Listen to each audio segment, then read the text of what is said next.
Hello, please enter your 6-digit conference code.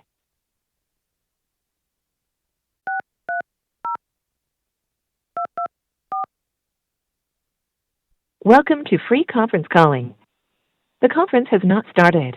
If you are the host, please enter your 4-digit host code to open the conference. If you are not the host, please press the star key to connect to the conference and wait. We will now connect you to your call. Please say your name.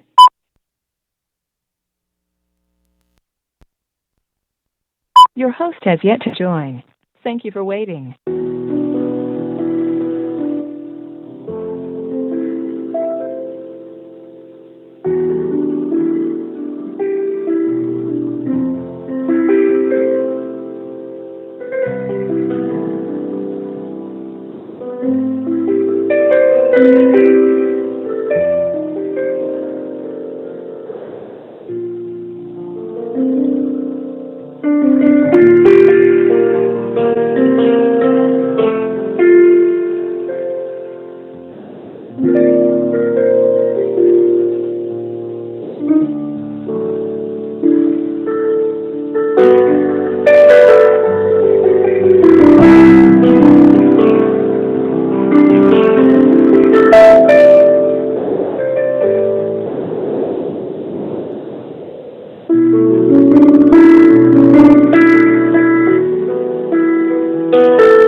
We will now connect you to your call.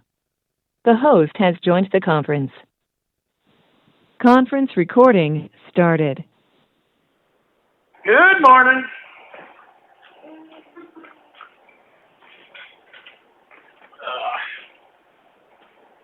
We'll start the review of the folders.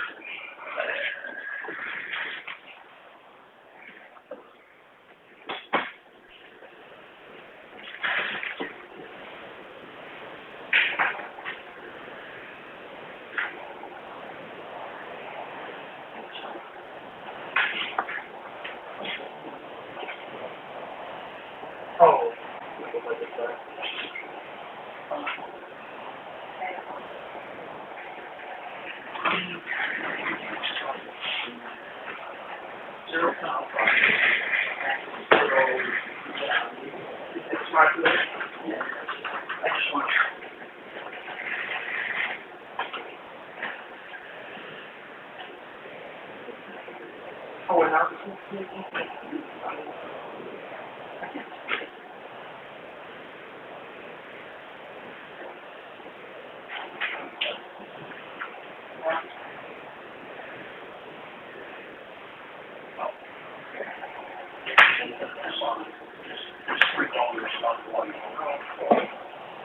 Not a biggie.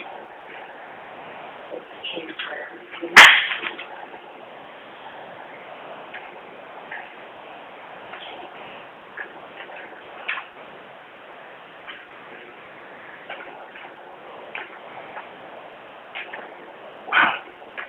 I want to come back as an attorney and bill by the hour for briefing.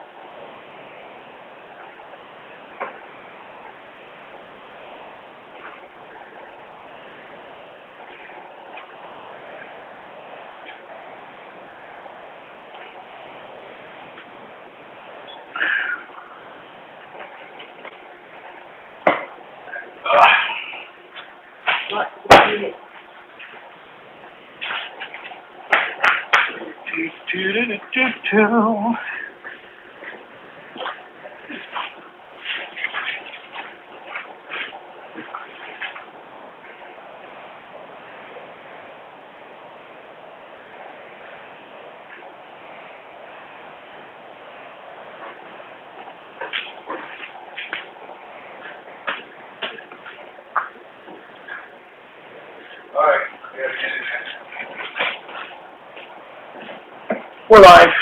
We're live, right? Manifest. Here we go. All right. Oh, great. Thank you. The new manifest is here. So you're all aware, I've only got attorney working this morning.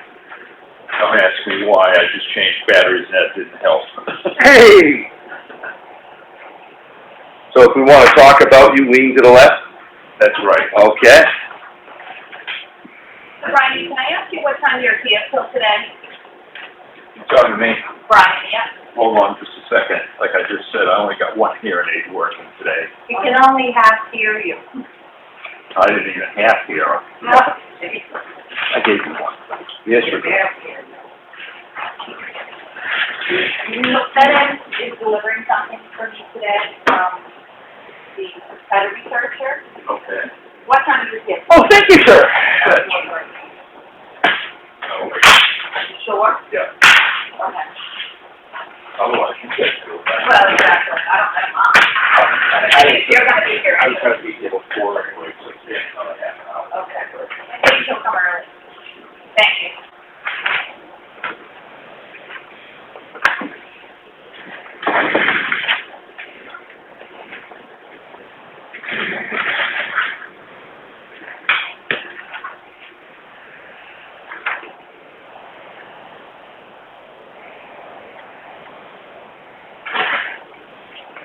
I'll get my own agenda. I need an updated one. Heaven forbid you to be included in that.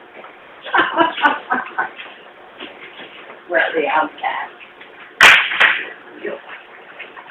Oh, I got two.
There's the bill I'm waiting for from All States Material.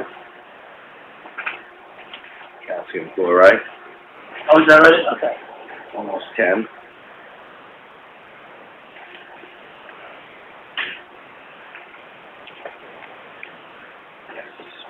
I put an invoice on your desk for that rack.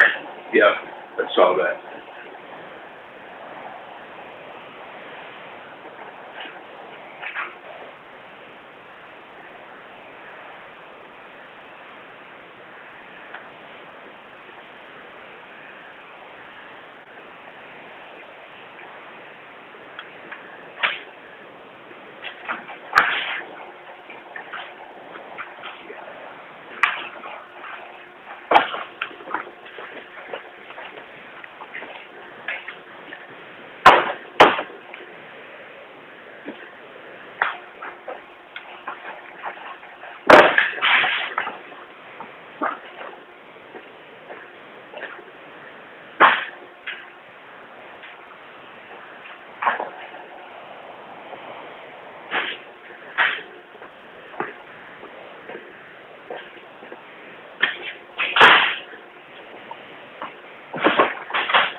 just showed Gwen where we need to move her desk to hang that box.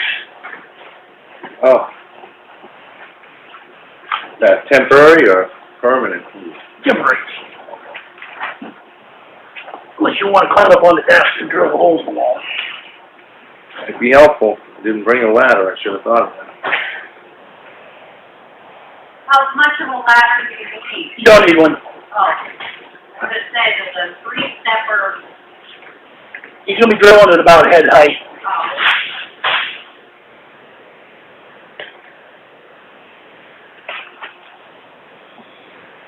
Well,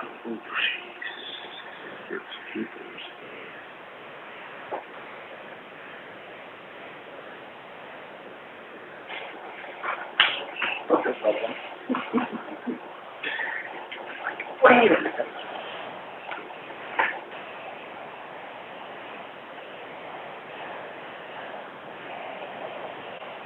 So, and our RMA, just keyed me in. I got an email from Steve Regal and Sue Regal last night. yeah. They took over the first batch of crushed cans. It was over a ton, and they got $485 for it. Nice. So, the voluntary fundraising drive for the aluminum cans at the library, town office, and the transfer station is saving the town money and donating at the same time.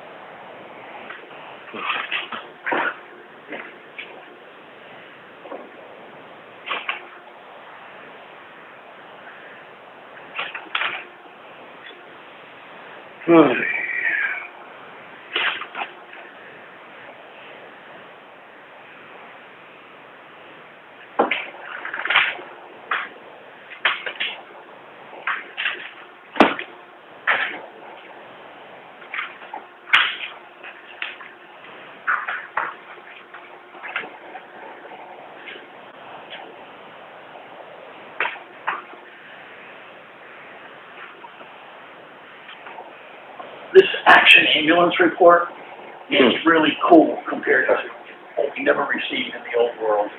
Yeah. Impressive. I was looking at that this morning, having not had the time to really get into it before. I'm still going to do more, but yeah, it's very detailed. Do we put that up on the town website, or should we put it on the town website? I don't know. We'll just make it available in here. If somebody wants to see a copy of it, we can Yeah, we've got send a PDF to them. so much stuff on that website these days. That's why I'm asking. I mean, I'm fine with whatever, but I'm just leery. If you guys want to do it, I don't have a problem, but I don't know what it says to the average person. Yeah, I don't know if the average person would understand it, but it is pretty impressive. All right. I think one of the key things that I see there is the out-of-chute time. The time it takes the crew to be in that ambulance and off the property is Less than 33 seconds. under a minute all the time. And where we had situations where it was taking 12 minutes to leave the building, you know, it's just night and day. We have really great coverage. John's explanation on how he shifts resources and if you're utilizing resources above and beyond what the contract calls for. I mean, we've got the best service that we're going to get. Yeah. If we got room, maybe we should put it up on the site if we have room, because, you know. Well, I think then if we do that, we probably should have some method of removing things. Like after a certain amount of time, we've got things on there that Old Bridge report. I don't. Should they come down? Yeah. Some thought. And I've actually worked on that with Teresa, and we pulled some stuff down that was just expired, not applicable anymore, whatever. So there is some management of that going on. And maybe we do I didn't think about it. This is monthly. Did he do a quarterly? That's what it calls for, is a quarterly in the contract. Oh, okay. So what it is a quarterly. So what we'll do is That's not bad, it's like 4 of them in a year, that's not bad. All right. I'll work with Teresa to figure out how to get that up there.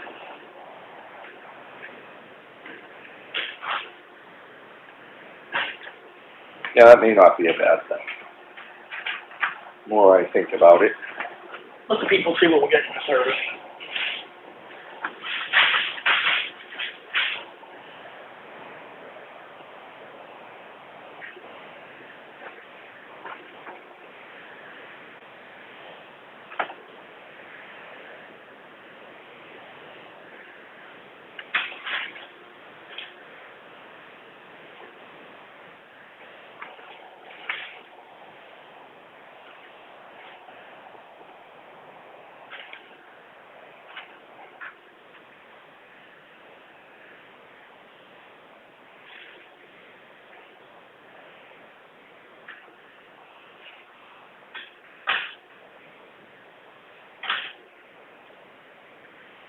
Mike, would you add to the agenda the purchase and sales agreement so that gets moved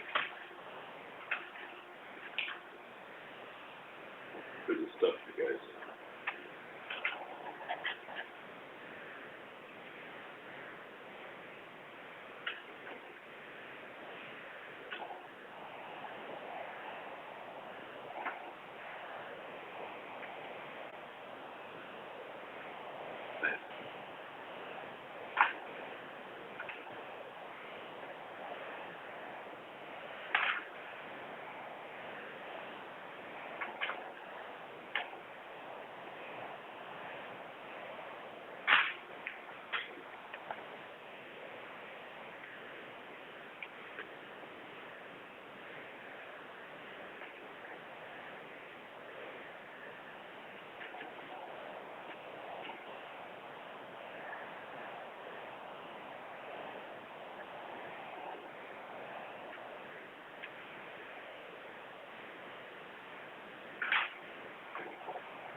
That was what we had discussed, right, with the others? Sanborn, yeah, they're the ready to go, people, everybody else was. Mulling it over? Well, you get the two that have to submit a sealed bid, and then the other gentleman, a little on the fence, I guess. I think rather than have it be auctioned to owners, he doesn't know, it's still, take it off. Is there a time limit for decision built into? Call me Friday, by Friday with a decision. Good. I'd be surprised if people didn't, I mean, it's in their best interest. I know, and it's so, minimal. Yeah. Common sense shall prevail. Yeah. Fine, everything's fine.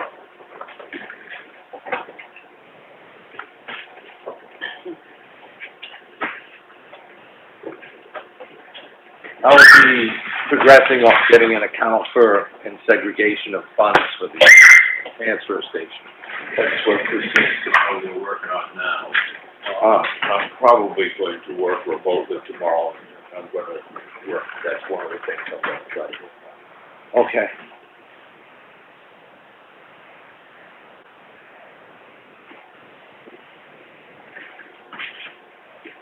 Because unless Lynn House calls and says they're coming to install the stuff that goes in that rack. All righty.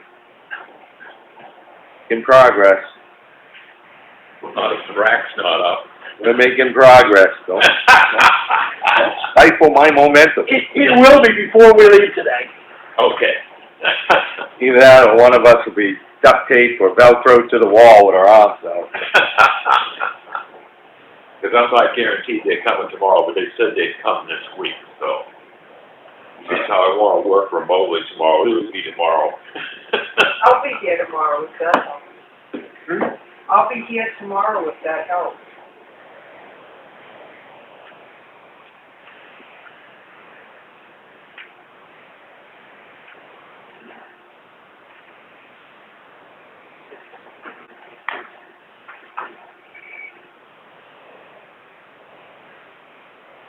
Did everybody get the manifest? Yeah, Oh, yeah, we're waiting on you. yeah, usually.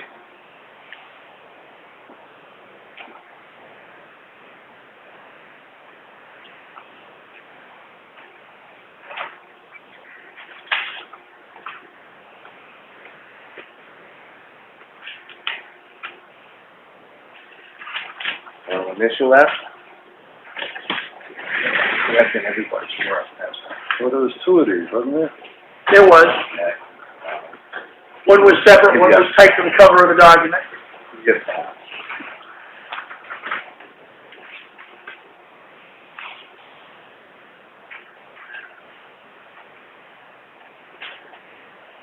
Quite a difference in the breakdown from NRRA now that we're no longer a net.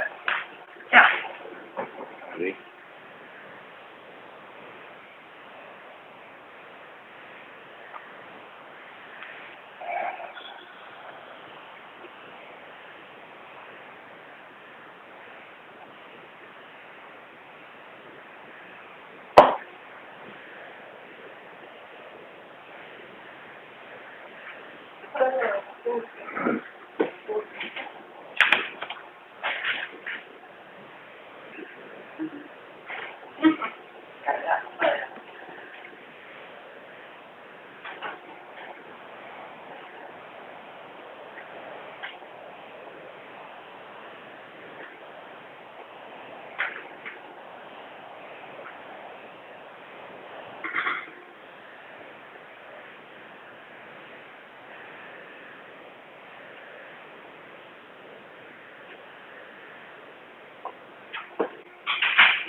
Figure it out.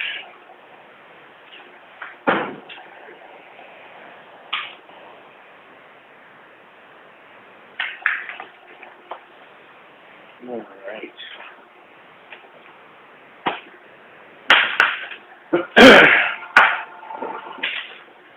All right, I guess we're ready to go into,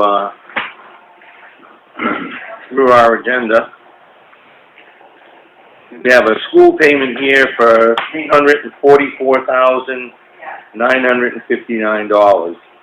And I think that's the real big one for the next The stretch. last real big one is calendar year. Right. All right. So we have, a manifest of $390,404.88. I'll make a motion to approve. Art has a second. All right. Art, Al and I. Incidentally, they're all big, they're just not this big. Not this big, yeah. Yeah. You too, bye-bye.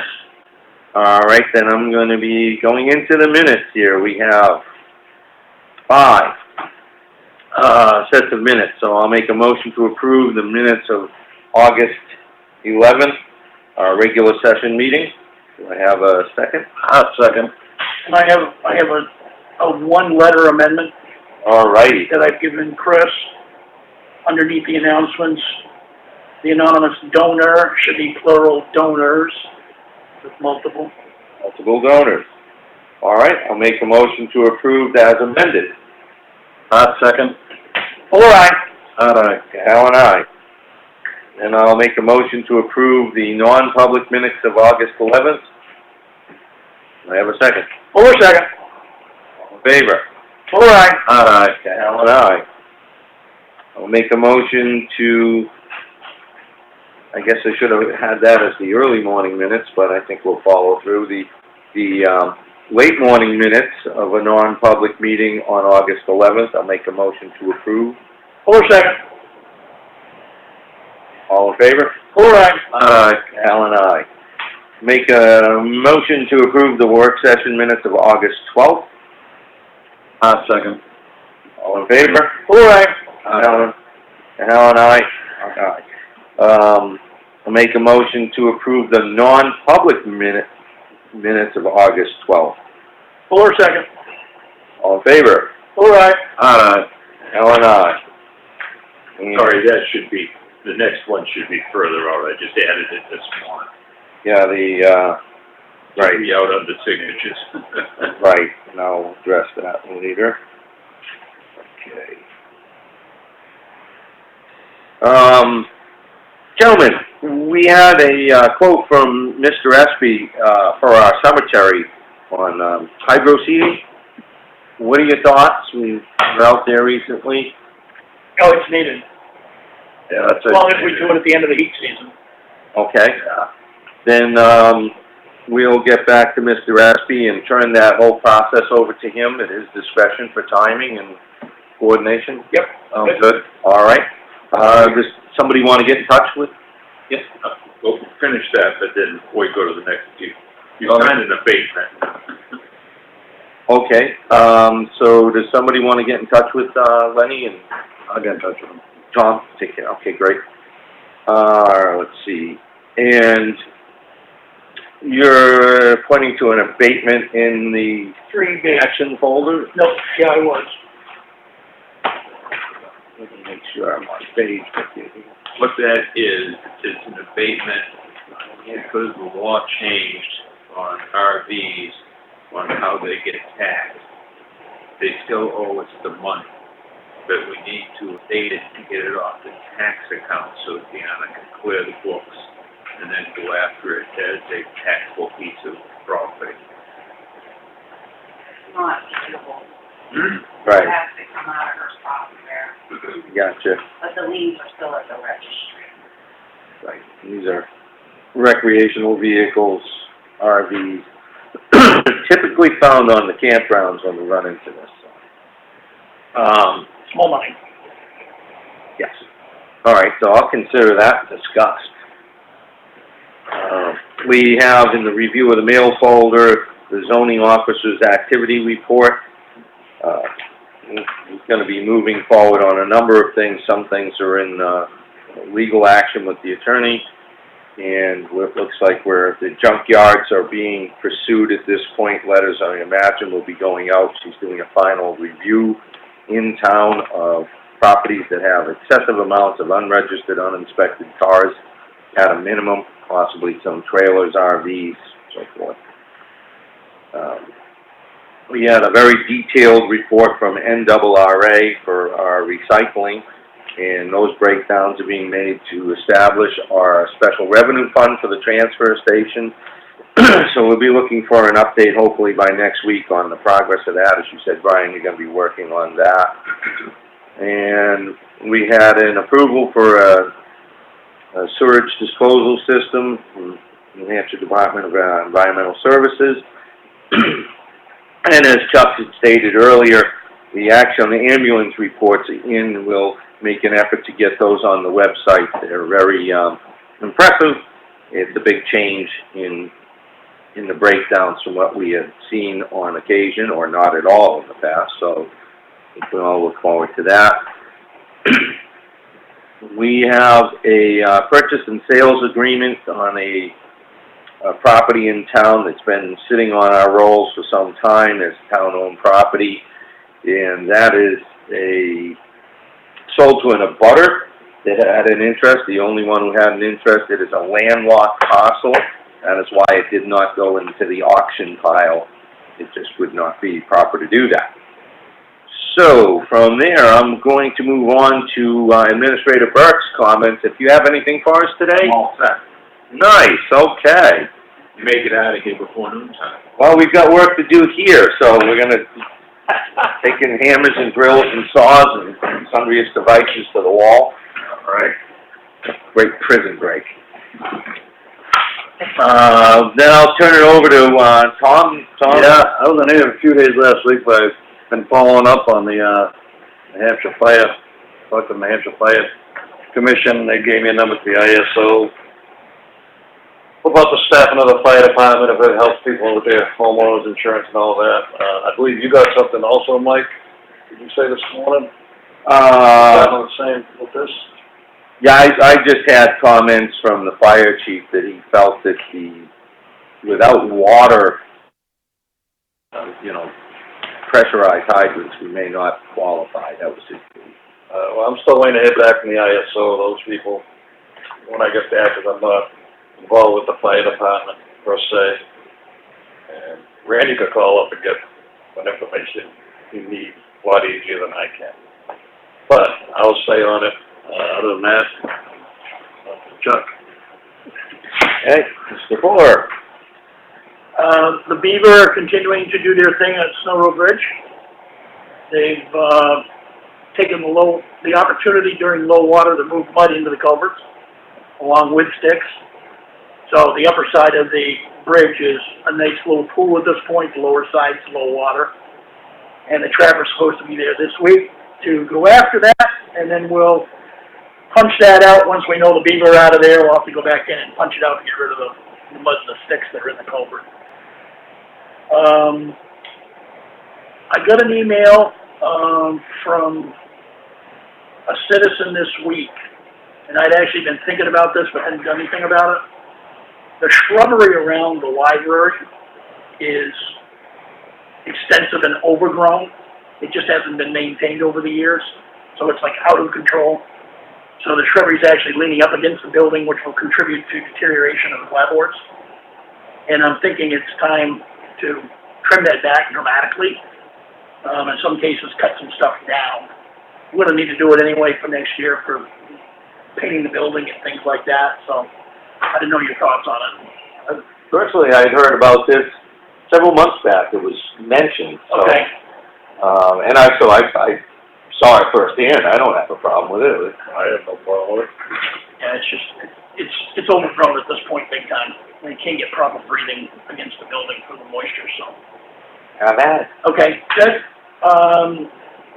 I attended the Effingham Preservation Society monthly meeting this last week, and one of the discussion items that came up, which I thought was a pretty good discussion item, was to add a couple of links off the lower side of the main homepage of the town website to list the nonprofits in town that actually have a business website.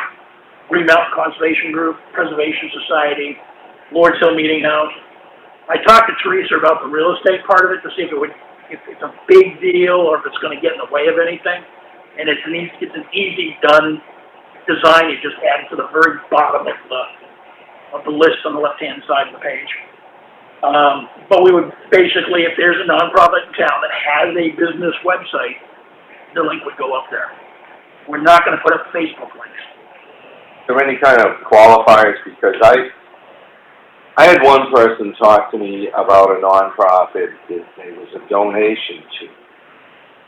And you know where I'm going with this? No, but we did it. We actually kind of talked about it, and we said if they're listed on as a viable, in good standing New Hampshire nonprofit by the Department of Justice, and they had a business website, we put them up. If they weren't listed on the Department of Justice report, and they don't have a business or don't have a business website, they don't get up.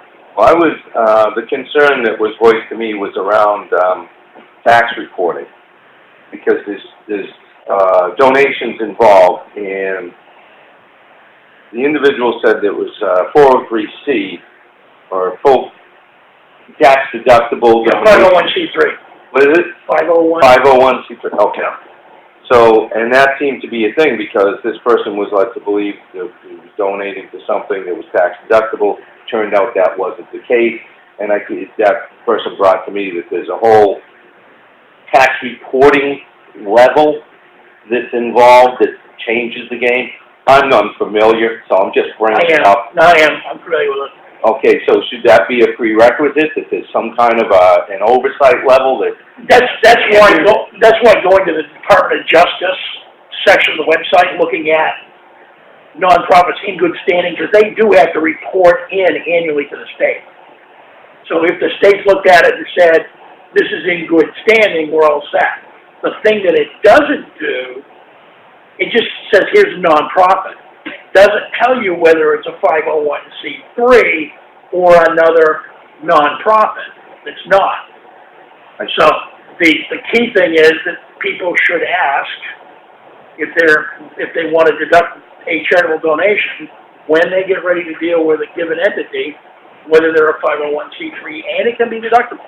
Because they're all supposed to get language back in either on a website and or through a thank you process that there's actually some bullet point language that's required, talking about the federal tax ID number, and that they are a nonprofit, you can deduct it, subject to your tax return, contact your accountant. Yeah, Gwen has information. Yeah, I'm kind of, it's not my territory, but I'm a little concerned with what it takes to be okay with the state or some agency, because the follow-through isn't always there, as we know, on some things. So what do we do to make sure that people are contributing to an organization, should they choose to, that has a tax reporting and meets all the standards that best protection for them for their donation? I'm just hesitant to say, yeah, you know, anybody who's a nonprofit, sign up here, and I know there's some qualified. Well, that's why in listing only nonprofits that have a business website, Yeah, it has to state on the business website okay, whether it's a 501c3 with deductibility or not.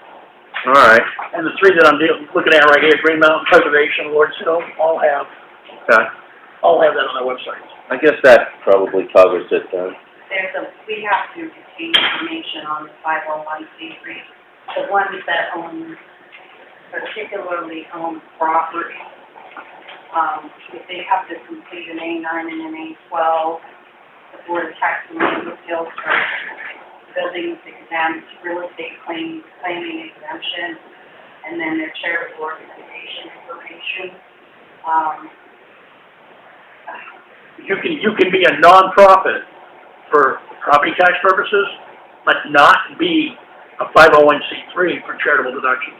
Right, I'm just letting you know that the ones we have in Effingham, that charitable organization information and the exempt real estate, they all have to submit paperwork and they have to submit reports of their finances. So just want to make you guys aware we can get that information. If you have to go to the DOJ website and get their registration number, and we review whether or not they're in good standing. We do have some of that information available here. Maybe not everything people are looking for, but we have to, make sure everybody's on the up and up, especially if they're claiming exemption on structures. Okay. All right, yeah, I guess that pretty much covers it, I guess. I don't see that there's any outstanding issue. It's just concerns in an area that I've... Yeah, there's only three of them that meet the qualifications: Green Mountain Conservation Group, Effingham Preservation Society, and Lord's Hill Meeting House. So the Historical Society doesn't have a website. And the South Effingham Church, or the West Parsons People's Citizens Association, doesn't have a website that we can find. So, because they don't have a website, we're not going to put them up. You don't have a link to anything with them on there. Well, I'm sure more folks things may change, and we'll add to the list. As time goes by. Yeah. Any thoughts on this, Tom? No, I'm all right with what's going with. The library's already listed up there. We have that already. It's been there for years. The Historic Town Hall project's already on there. It's been listed for a while. So we pretty much have the non-profits covered in town. Friends of the Library doesn't have their own website, so they wouldn't be up there. And the Effingham Elementary Parent Teacher Organization, I don't know if they have a separate business website or not. I couldn't find anything doing a search the other day, but I didn't look too deeply, so I'm going to follow up on that. So hopefully we're not expecting a lot of time for the webmaster. It's a one-time. Okay. It's a one-time setup.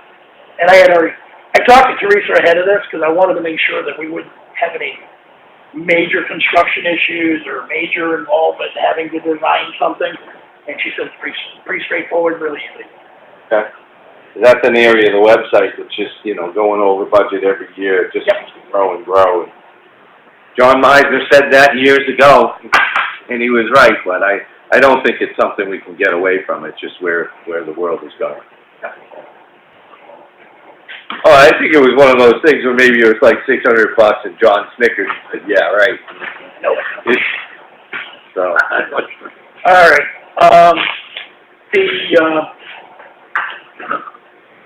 Traffic the other day with the grinding of the pavement, there were some issues the other day with, when I happened to be in here, Brian was telling me they had an issue with a small accident up there near they were grinding. I literally went out and drove the road at that point, and at that point, there was signage approaching, there were walkie-talkies and flagmen on either end of what was going on. You still got to pay attention as you're driving through the construction area, but things were up and running. So I know there had been a problem. I've only been over it once, so I don't know if anything's changed since then. Just to follow up, I also went up later in the afternoon to make sure that we didn't put something there just for show and then get rid of it. And the flaggers were still there. Signage was all there. And the guy driving the grader, who had the greatest amount of complaints against him, almost went off in the bushes trying to give me the whole road, which I didn't need. So they either changed grader drivers or someone had a long discussion with them on how to operate a grader. It's my understanding, though, it was not the grader that was involved in the fender bender, it was the grinder that was involved in the fender bender. I'm not sure how that happened, because both Chuck and I mean, that grinder moves Like 2 miles an hour, 3 miles an hour, yeah. Crawl as fast as it moves on the ground, so. Well, the day that operation started, we had, this board had booked in for interviews the entire day with prospective town administrators. So we weren't able to get out there and review things. Well, at the end of the day, I did get out there, and I had relayed some of the concerns that came in from the public to the staff, and I did see a change after that with the flaggers, like you said, and I had asked for some additional signage, which was provided. Hopefully that helped. I know they were going through some processes there that's not really an excuse for them, but the bank run material they ran into were kicking out basketball and football sized stones, breaking a lot of teeth, and actually the holders in the grinders. So I know that the crew was struggling. Day and a quarter process took 3 days. So I think maybe at times they probably had some people doing some maintenance things instead of flagging. But I did bring that up to the attention of the gentleman I deal with for this. And I will follow up and touch base with him again as the process goes forward. I believe they're supposed to be out there paving today. So hopefully things are still in place. I did not have a chance to call this morning and touch base. Paving is what, all told, between the Should be second 3 section days. overlay, 3-4 days? Yeah, Okay. yeah, it should be pretty quick. Did you say they're paving today? I believe so, which was ahead of schedule. Things, that business is kind of fluid as to what's getting accomplished where in the state, what assets they free up. So, and I think the amount of materials we were putting in to beef up the road, we couldn't do a lot because of the layout of driveways and that the road gets fluffed up. So they're just, if we really put materials over the whole road, the driveway connections would be radical. So they picked and choose. Ron Evans was involved in that, and I saw his dump trucks running the other day when the grinding were going, and they were trying to supply things as it went. So that brought us probably ahead of schedule. What has that done to the paving on the bridge? The paving on the bridge is still in place. Last I checked out there, they were going to be pouring all the concrete at the expansion joint and underneath the repairs there. Sands of the joint in the abutment and that corner of the abutment. I'm told that corner wasn't, structural, there's no rebar connected in there when they took that off, but the crack obviously is. So that work may still go on after the membrane and the paving gets done. I'm not 100% sure. So, Chris Fournier from HEB and his staff is still out there monitoring and taking care of it. I guess I was asking for the time frame. It should be tied in. The R&D was gonna do that at the same time they were finished up. that Correct. Pine River Road. Pine River Road culvert, yeah. So that, hopefully those things will be addressed. I imagine at the end of the process for paving the road, and then we'll shift off to that. And hopefully we're prepared for that. I'll have to check in to make sure that we're gonna have that done Thursday or Friday, and that would be nice to open that bridge back up. And I sent the last batch of reports over to Teresa to be put up from the engineers with all the pictures and everything. Yeah. So I think that gives us, a total of 7 reports that are up there right now, relative to the repair history from HEB on what's been going on with that. And somebody, it wasn't my idea, although it was a concern I brought up when somebody, I think, pointed out drainage. Because of the construction of the bridge, the low side didn't have any drainage through. It has like a curve. And I believe what they're going to do is they're going to put like a PVC tube through the bridge down where the expansion joint is on the lowest point in the bridge. So that might help take some of the water buildup and salt and everything that just pocketed there over the years, and maybe help kind of that process going forward. Yeah, so that's R&D. Did you? Okay. Huckins Pond Road, Effingham Road, Drake Road, depending on what everybody knows it by. We do need to get the grader out. I did drive it last week after somebody made a comment to me, and I also subsequently saw something passed on from the town where somebody else had ridden in. The washboards in some areas are 4 to 5 inches deep, and particularly the grade after the bridge headed up the grade, it's extremely bad. So, it would be nice to do it as soon as we can do it. We're gonna have to do it before the fall anyway. So, I would say if we can get them out there this week or first of next week, that'd be a boon to the traffic. Ryan forwarded some reading material this week, from the New Hampshire retirement system, and I happened to go through it. And part of reading it is they have a 20% increase in the town's portion to the retirement system. It will be effective in July of 2021. Their fiscal year goes from July to June. I did send that information on to Dave Strauss to make sure that when we're doing our budget for the New Hampshire retirement system this year, that we just don't automatically take the 28% number, because that's not going to be effective July of next year. I'm going to want to see that, because I spoke to the attorney for the retirement system, Mr. Kavanaugh, just weeks ago, and he told me that they were going to go to 30% in 2021 in July, from 28.43 or whatever. So a 20% increase is pretty radical from that position. So, but the entire document provides all of the, here's where you are now, percentage-wise, here's what the new percentage is going to be. All three, didn't I send that before? You did. I don't recall seeing that, but I'll have to dig for it. Some of your stuff's going to, Spam? yeah. Oh, right! Yeah. A lot of stuff I'm finding in Is it coming from the Outlook going into spam, or is it from Gmail going into spam? I couldn't tell you. I honestly don't recall. But I just want to make it as a highlight that we need to kind of keep in the back of our mind when we start doing the budget, particularly for New Hampshire retirement next year. We get 6 months at a higher rate. I just want to make sure that's in there. Yeah. Oh. And last item I have, during our interviews last week for town administrator, one of the candidates was kind enough to point out to us 2019 annual report. Wasn't up on her site. I did talk to Teresa. She said, yep, that's right, we'll put it up. So That should be up there now. I worked on a bunch of the agreements, contracts, ordinances, and things last week, all the edits that we talked about at work session, and I put them out to everybody.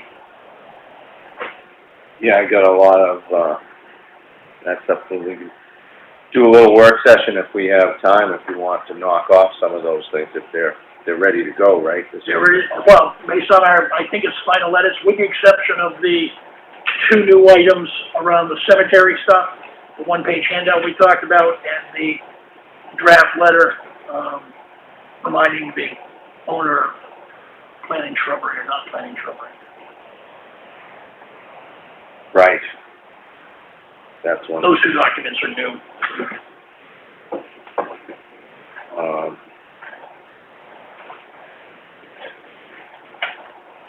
They have a voicemail from Paver, so I'm gonna need to call him in a few minutes. I didn't realize that was in there.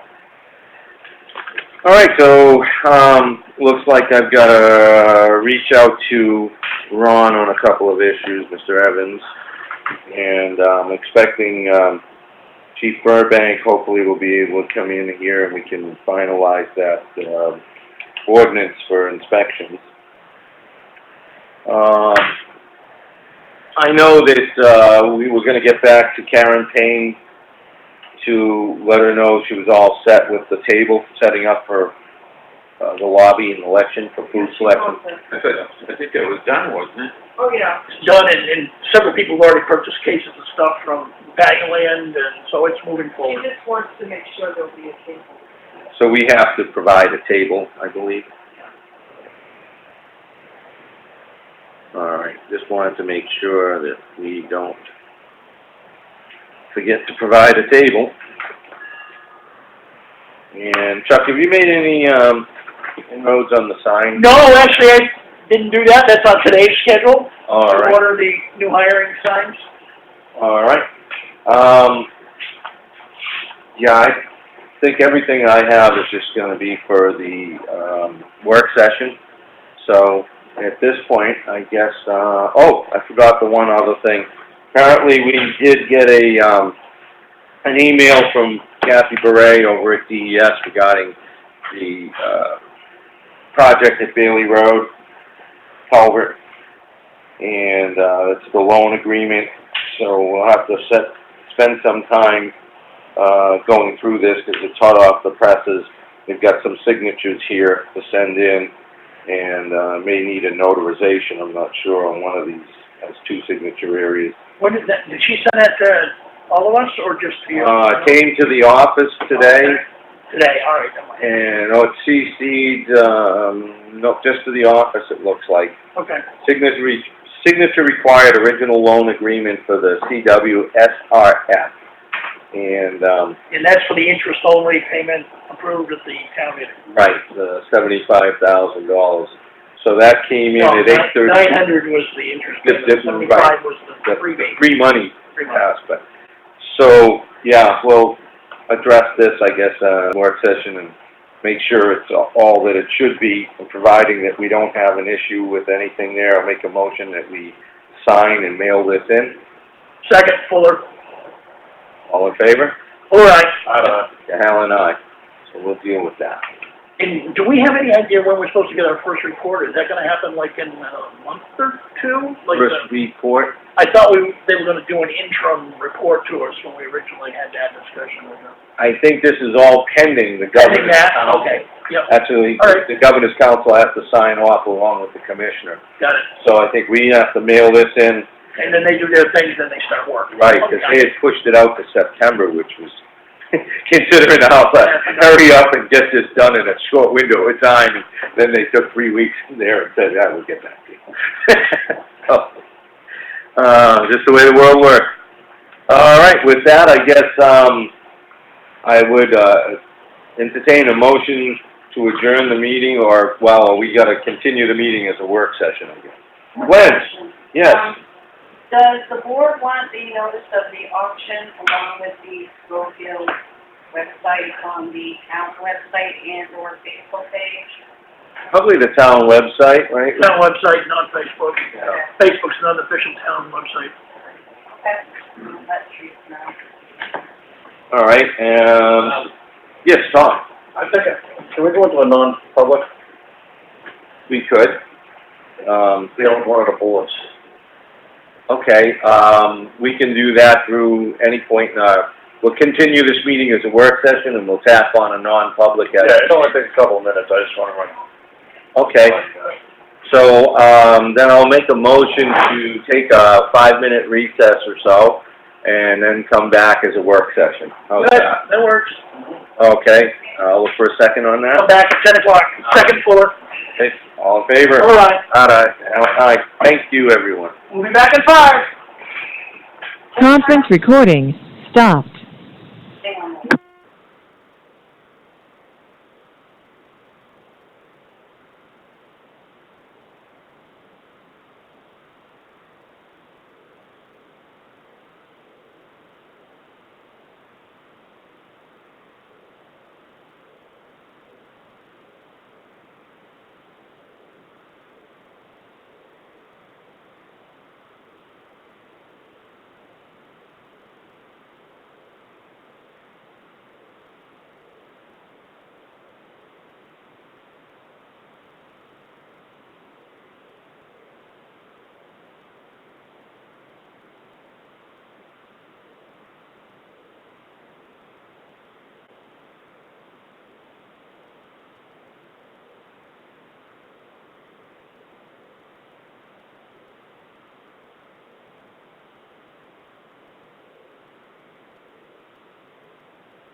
Okay, we're back.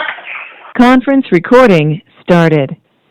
Well, we hope we are back. I mean, we had one member had an issue, the public. Nobody else has called in or anything? No, we have two people on here. Okay. One thing we might want to mention is, Avatar is driving through town, starting today through part of the week. They go property by property just for a last final look-see at things prior to, finalizing those preliminary values. So you may see them drive by your property but everything's marked, cars marked. They're not even getting out of their cars, unless it's warranted. It's just basically so they review the town in the 4 years leading up to the revalue. So this review is just basically a drive-by. Say, you have to, discover anything that might be new, yada, yada, yada. Part of the process. Okay. And then once they do that, we will get preliminary value letters after that. I can't say what the date is, really the end of the month, 1st of September. Yeah, I was thinking September because we start getting into the process. Typically, yeah. So, won't be long. Okay. To educate myself, and it might help, but what the poll came in and asked me was concerned about monies and the flow of monies and tax anticipation problems. I've talked to both Glenn and Deanna, and everybody has assured me that there will be that all of the updates will be completed by the 1st of October. So there should be not any problem having tax bills due in December. I was somewhat concerned if it got behind, that we wind up with tax bills not being due until January, and that might create an issue. I'm assured by everybody that it's not the case, that we'll be receiving And in October, you and I will, at a minimum, you and I will sit down and go through the whole fund process with DRA, and I'm sure Mr. Strauss will be. Mr. Strauss is here this morning. I noted. But I'm in hopes that we're able to do it before that, so it isn't quite as much of a Chinese fire drill. Well, I think some of it's dependent upon the information availability, and but we could do a lot of it, I think, before we get there, so it's not quite as massive a job. yeah, we get the forms. When you have the forms out, start looking at them. We'll supply the board with all the forms for the 737. 730, yeah, the MS 737. And then we'll start working on the categories and put some numbers to them and see how that flies. I just wanted to check that on the cash flow issue, whether there would be a problem, and I'm sure that there will. Okay, let's,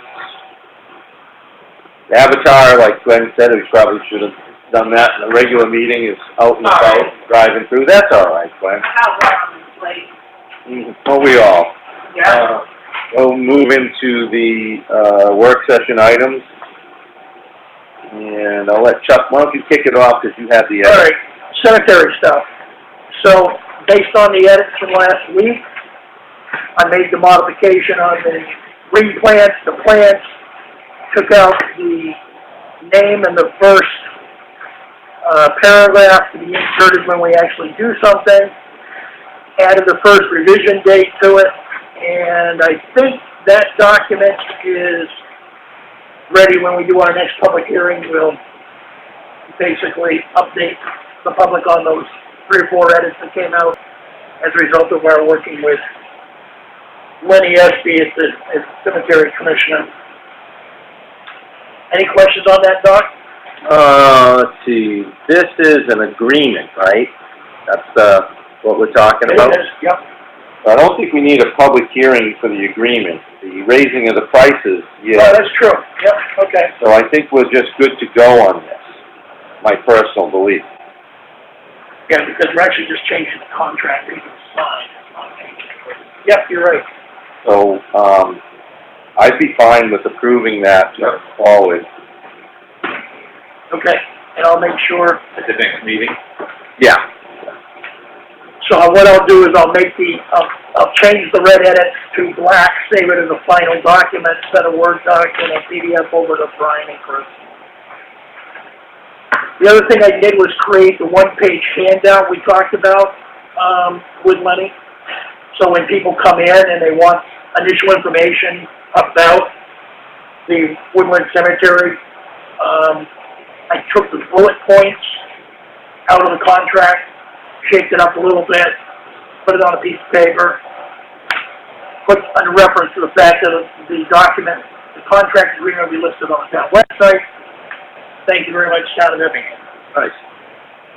We'll give the office something to hand out if somebody makes an inquiry. We can actually print a few of these and give them to Lenny, and then somebody comes directly to him first. Yep. He can basically hand that out, so that'll help with the communication process up front. And you mentioned you get contacted sometimes without going to the office, so that might be helpful. yeah, I'm thinking if he's got a couple dozen of these, he can basically hand out these to somebody soft by his house. And then I did a draft document letter to the one issue we have with the planting on one of the grave sites. So I, go through it and edit what you think should be edited. Didn't you already send that out? I did. Yeah, so I think, I don't have that in here, frankly. I think we went through all this, though. We didn't go through that one because I didn't have it created. Oh.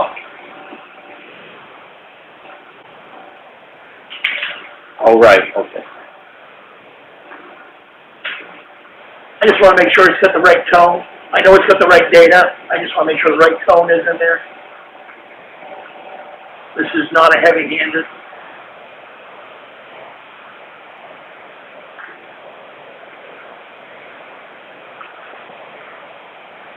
And I cited the specific section of their agreement,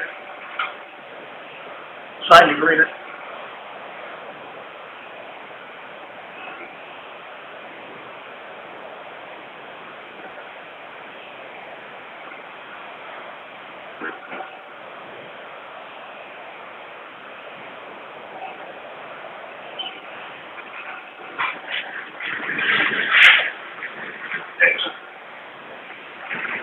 Just was wondering if we should start off with a little bit of an icebreaker, like...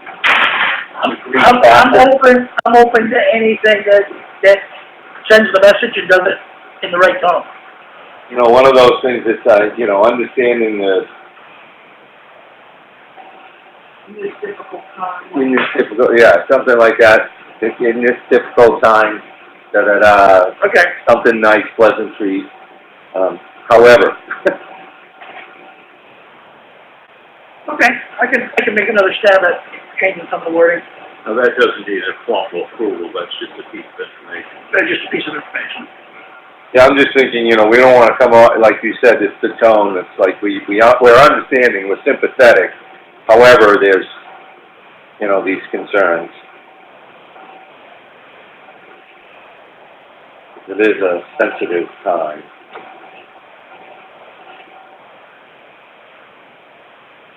But no, that's great.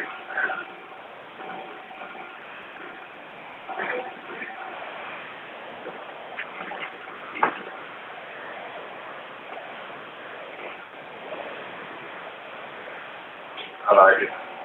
And I'll get the information working with the office from name and address. Contract agreement holder. Do you need more copies of that, loan for Bailey Road to review? That's a good question. I mean, it's a standard state contract. We're not gonna amend it anyway. Right, that's all we need. And it's covering the $900 interest for the $75,000 free money.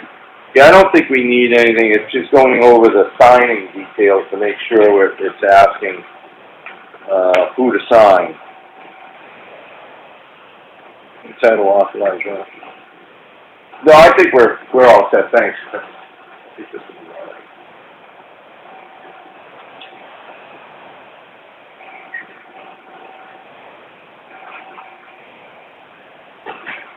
Okay. Are we all set? Yes. Winter road agreement.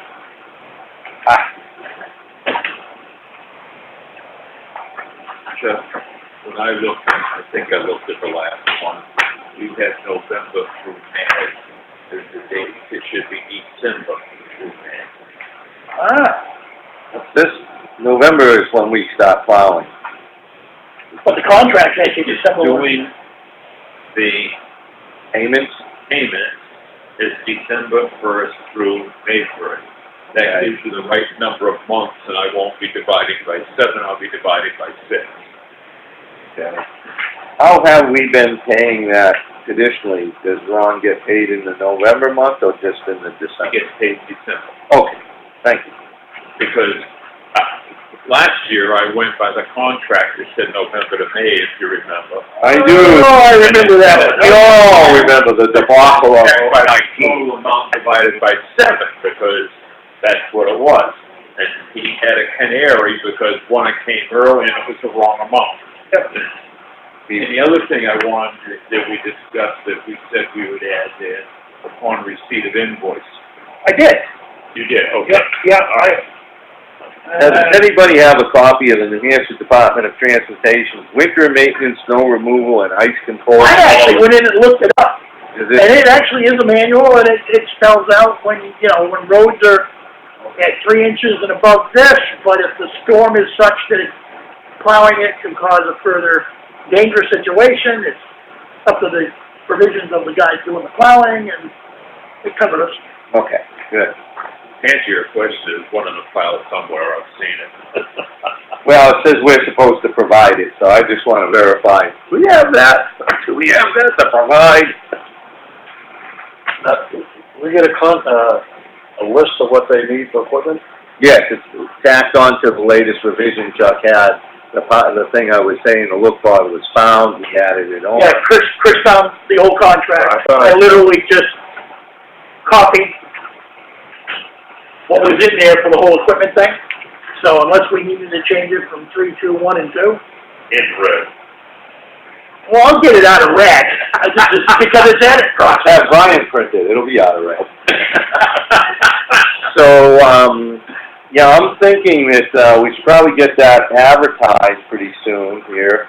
And all the relevant material for anybody who's bidding is on one document now, because we Correct. attached that whole.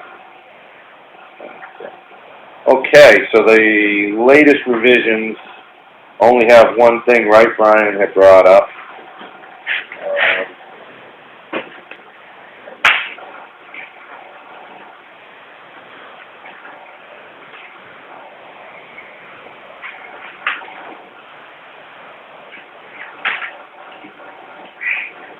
Like, actually, at some point you might want to change that to November through April.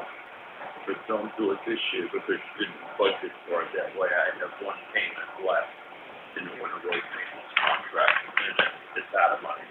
Right? So don't, but you might want to talk to the budget committee, because what you're saying makes more sense, November through April. Very rarely do you plow anything in May. And you do start in November.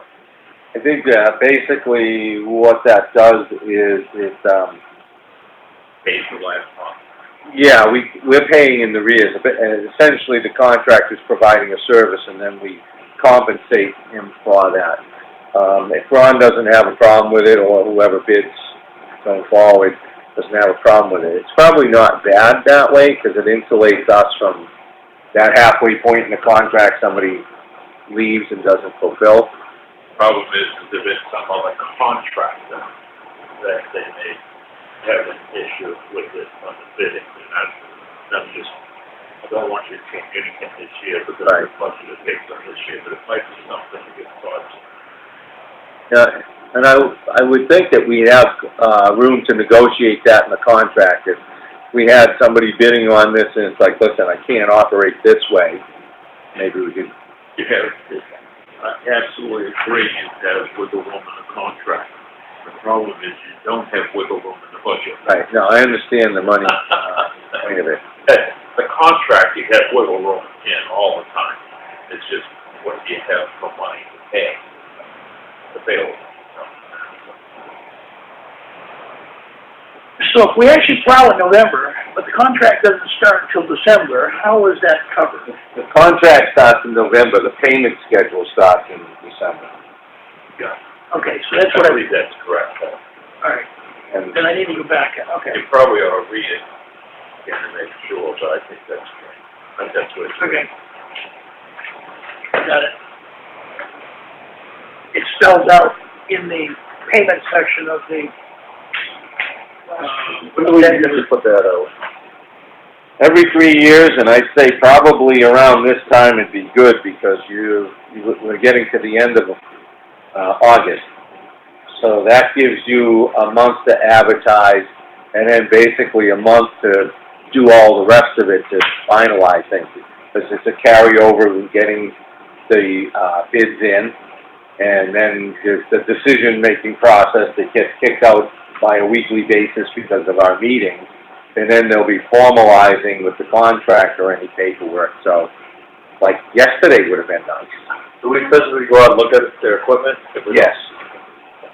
The way do you advertise this? Are you gonna make a decision to advertise it, post it today, or are you gonna wait till next Tuesday to make that decision? I think we could post it, advertise it. Maybe you want to advertise it. Well, we're just gonna put it in the newspapers that we're soliciting bids for the multi-year winter snow plowing contract, and that all the relevant details can be, through your office and contact information. I would think that, the Conway Sun-Times, the, NHMA, and, I think by the nature of the contract, the statewide newspaper is required for the procurement on this ordinance, so, policy.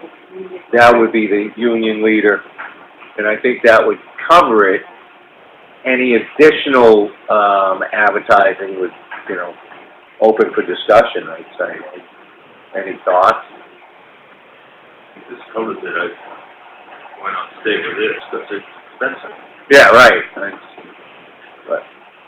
So we'll put it out, and the sooner the better, and see if we get any responses, because, this is pretty... Do you remember the ad 3 years ago?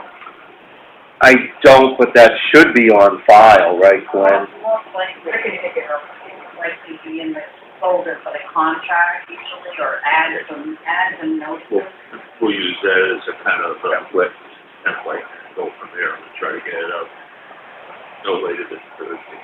That'd You be might great. find it under Claudia's documents, you got access to that in the PC. Just so you know, when I don't have a right hearing aid, so I don't know what you said.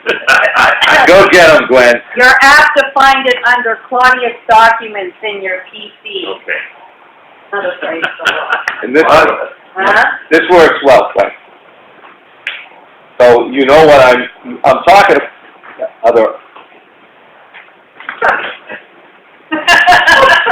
It's okay if you don't want the ad out. Making friends and influencing people. All right. So yeah, there was nothing else in the document that hasn't been covered already, I believe, right, Chuck? Yeah, there was one small add-on, but I took that out of the item number 16. Then Chuck will need that stuff. And I would prefer an electronic format. Yep. So that Christine and I have got it, so if someone calls, we can send it to them in electronic format also. Yep. So, item number 16 was a clause for amendments to the agreement. That was actually in the old contract, and it wasn't in this new one, so I've added it. The inviting both Yep. parties, Yep. Sure, okay. Did you actually finally decide about the bond? Is it the overall contract, or is it year by year for the bond? I know that was a discussion. We didn't, and, I think we were open to it being bonded yearly if needed, because We said it just needs to be bonded for the duration of the contract. We didn't spell out whether it was annually or right. for full 3 years. What was the big consideration there when we got through that conversation? I'm having a hard time remembering.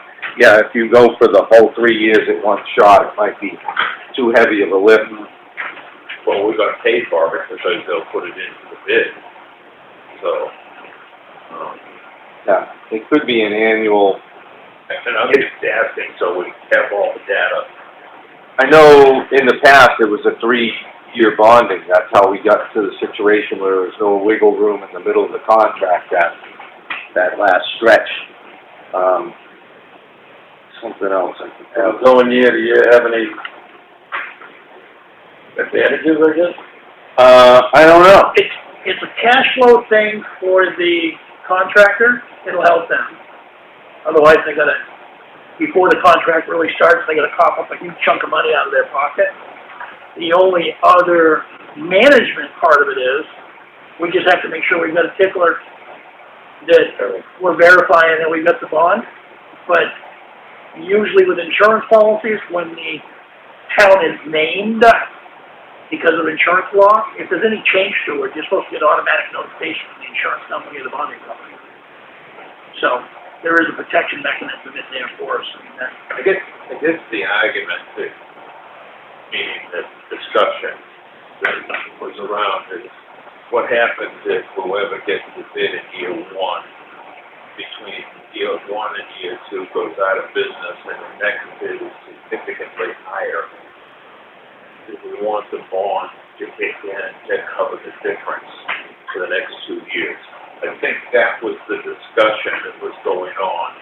Or do we feel comfortable that we would be able to get a contractor between seasons that would be a reasonable amount of money?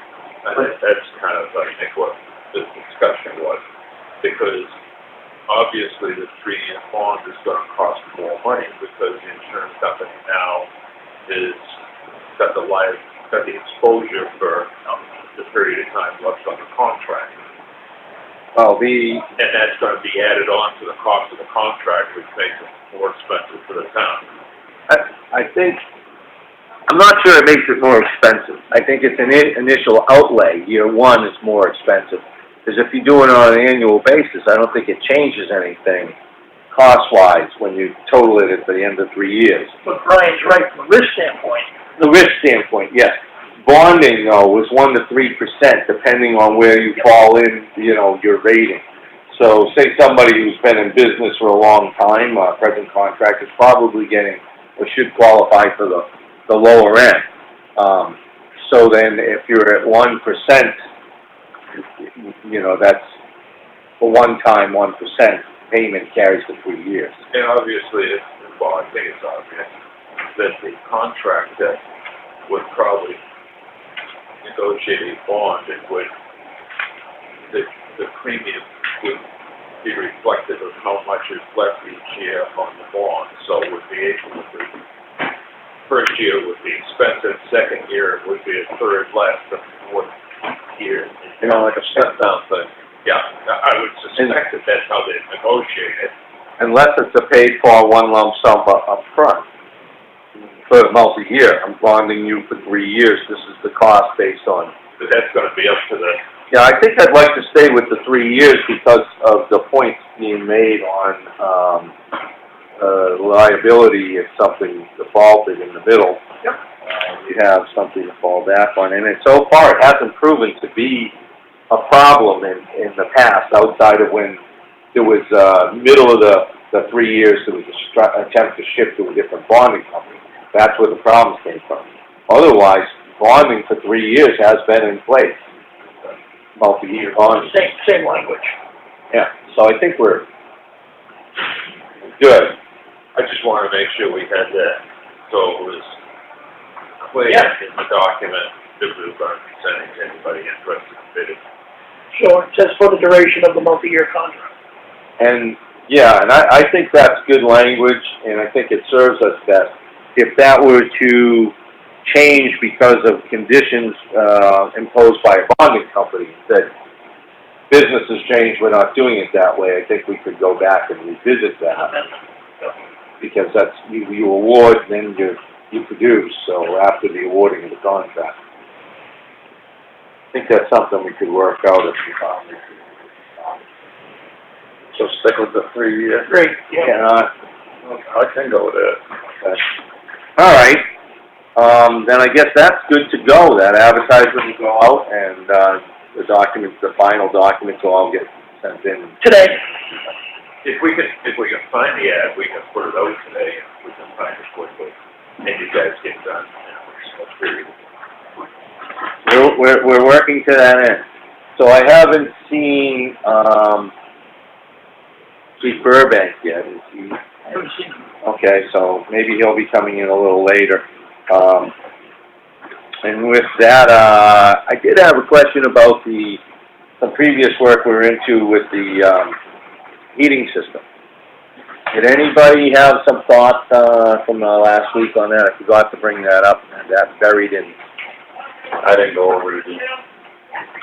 It's a $1,600 difference in price between the two manufacturers. an original. The German one, I think, is a better unit, but that's just looking at the marketing and sales brochure that was provided for each item from each company. That's the original one? Yeah. Okay, that was what was provided in, another contract that we put forward, not contract, another proposal that we got earlier on.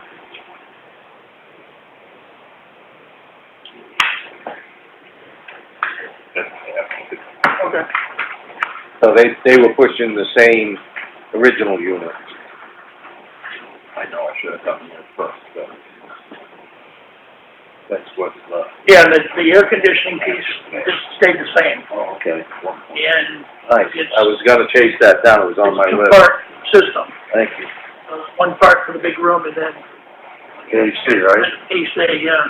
So what it'll be is it'll be high wall mounted units coming through the wall using heat pumps.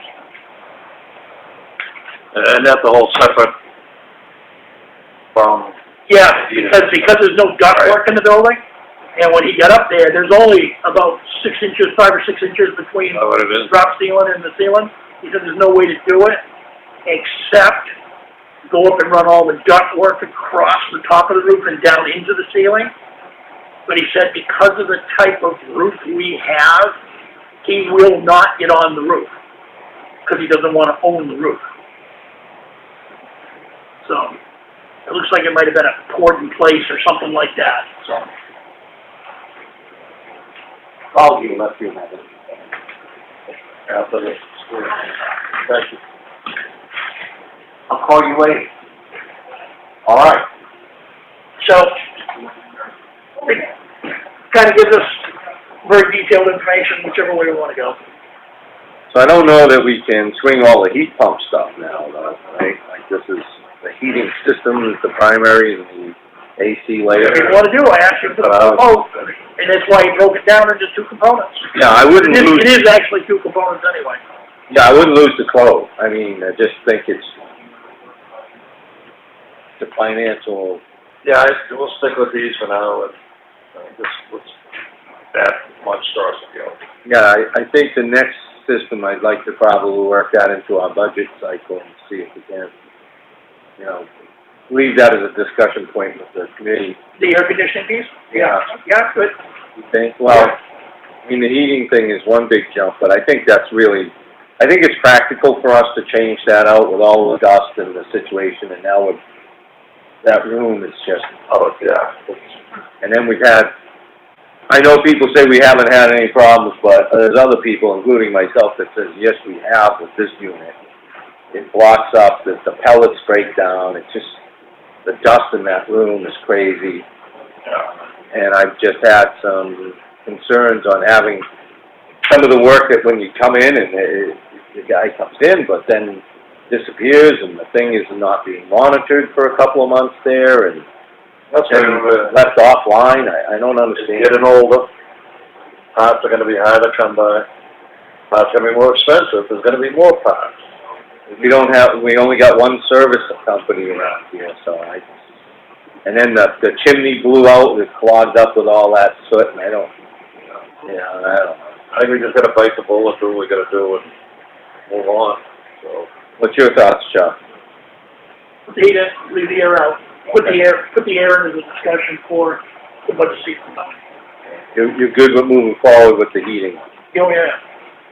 Yeah, just because when we're spending $5 or $6 grand a year on this thing, It's gonna get worse. it pays for an entire system in about 2 years. Like, So I know when the heat's gone out before, the main boiler system, it gets pretty nippy in the office, right? Yeah. That, I wouldn't say that would tell us boiler really keeps the building well, anyway. It is undersized. it's undersized. One of the things we came out with, It's not a central location, it's not even a central location. it doesn't need to be, if it's properly designed around the load to feed the entire building, not an issue. When he ran the numbers based on his engineering of the building, we need 199,000 BTUs, that's 123,000 Right. system. Yeah. There's no way it's ever gonna keep up in the coldest of the No, and it doesn't either. I don't believe it ever has. We've got a couple of weeks in here at 16 degrees. Yeah, that's the problem. We've had some issues there, so. Yeah, it's not really a practical application for maybe even a building that's old or stuff, you know. Well, we knew it was undersized when it went in. I remember those discussions. And we're using, the girls need to use those foot heaters and all that in there to help with the heat, because it gets so cold in here in the winter. Yeah. You're gonna save on electricity there too. I'm a sweatshirt or something. All right, then, you want to, reach out to the contractor, Chuck? Yep. All right. You had the contact there. I figure if you want to follow through, please do. Okay, one second.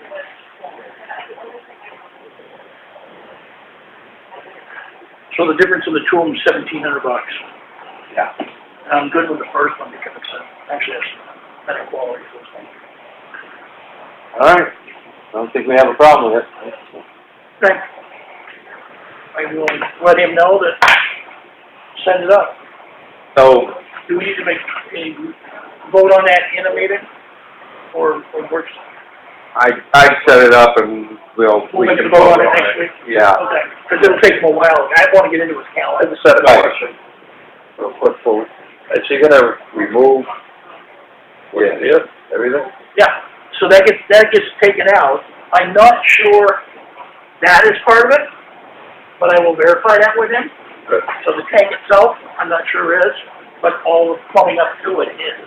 And the pellets that are in there, ask him what, I guess what they're talking He's got about. no system for them. If somebody we want to I tell. was gonna say, do we know someone who has a, well, that right there can probably stay there until we can liquidate it. Yep, Because that was my question I was gonna go to is what value does the existing unit have and how do we pursue that? There is a value to it at this point. It's not a market that I have, so. There is that auction thing I sent out connection to, Yeah. link way back. Yep. Maybe we could look at doing that. Where do we put this? Okay, that was my question. I was about to say, it's like, okay, so if we do that, where are we gonna put that? Where do we put it in the meeting?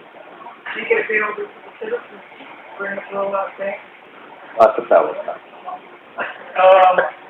So the separate water storage tank is a modified unit anyway. Right. It's extremely old, so that's a It's the boiler is real. boiler itself. And I don't think there's any other components on the wall in there for the computer. If there are, that would be with it. what the expansion tank and the big one? No, that's gone. It's garbage. Because of the way it was, because of what the new ones are relative to design and insulation. He said that one is just an old modified jury rig tank. I'm willing to get rid of the super storage. The boiler itself. And whatever he's getting replaced, he told me is a lot smaller. Yeah, it won't take up anywhere near the footprint that's in there. Maybe we can get rid of all the dust. I mean, the dust in there is horrible. Right now, you can't even use the room for anything, except a couple mops. And then if we have other equipment and stuff that can be affected by the dust, that's. What, do you need a new office? Boy, it'd be nice and warm out there. Maybe It would be there. I don't know when we'll put it. can we auction it? Get the auction going. There you go. Oh, we can get her. Yeah, I suppose you could. All right, we'll take some time and look at that. Worst case, maybe we can find, someplace to put that. What about in The evidence thing, I don't. Yeah. think so. I don't. Right. We'll see, we'll work on that. We can all have our own thoughts going on, see what we can come up with. Worst came to worst, we could cover it. We could probably put it up the transfer station. Put it in undercover up there, cover it. A lot of it's not gonna get flooded with water and snow and other stuff on it. I wonder if it would fit in the container. It would up there, yeah. Yeah, maybe that's our worst case. Yeah, I don't know how heavy it is, but really a dolly, move it to the front of the container, just leave it there until we can get rid of it. All right. All right, We can put a sale sign on it right up there too. It's like, yeah, make us an offer. now hiring and for sale. Well, I will also ask him if he knows where there may be a market for something like that. Yeah. So, Yeah, well, we certainly can do some probing on that, you know, if wherever we can, pellet suppliers, anybody, you know, any outreach thoughts we have, we can chase those down. Did we hit a point on the fire prevention ordinance that we think we're all done and good? until we hear from Randy, I got a couple questions in there for Randy.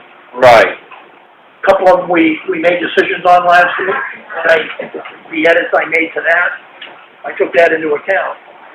I know he said he got a copy at the fire station. Sent. I did. I sent him the last one too. So the wood burning unit, gas burning unit, is he okay with the definitions? The lead-in preamble we talked about last week, put that in there. With highlights, what's in, it's starred, it's italicized so people can see it. I added the word commercial into like 3 different line items within the sections. I added the failure penalty, the penalty clause into 2 other areas that we talked about.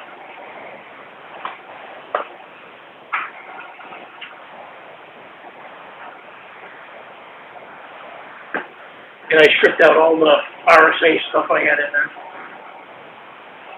But there's 2 questions for Randy. It's like, one of it, is he okay with the definition, and the other one's, does he know any other rating companies other than Underwriter Laboratory and PA? If we want to add examples. And if we didn't have examples, Wouldn't we have some kind of blanket language to... It's already there. It basically says by an agency that provides us. All we're doing is saying example of. If we haven't got any more than Underwriter Laboratory and PA, then that's what we go with. That might have been Andy. So, All right, we're extremely close, I think. so I guess we're stuck until he wants to provide some input. Someone told him to come today? I had asked him to be here if he could do so, and I thought he was going to. We don't know, there might have been a call that took him away. Then I guess the last piece of business here is to go... Do you want me to reach out to him and ask him the two questions? You know, not knowing what his schedule is. I'll just say, hey, Randy, let's, if you can pull it up, let's talk these 2 items. If you have any issues. If not, Yeah, absolutely. all right. Reach out to Let him. me do that. We also supposed to talk to him today? Yeah, we had some other thing to talk to him about, but if he's not available, I guess we'll put that other one in mail. And, or I can have a discussion and see if we can't bridge the gap. Yep. That's good. All right. I'll try to take that one on. Chuck, you go on the technical stuff, I'll go after the other issue. And hopefully we can get some resolution to both of these items. Okay. All right, fun. Oh, yeah. And we have Hot Systems coming with the other stuff. And I'm gonna run down to the transfer station and try and make heads or tails of the last stuff in case I never made it down.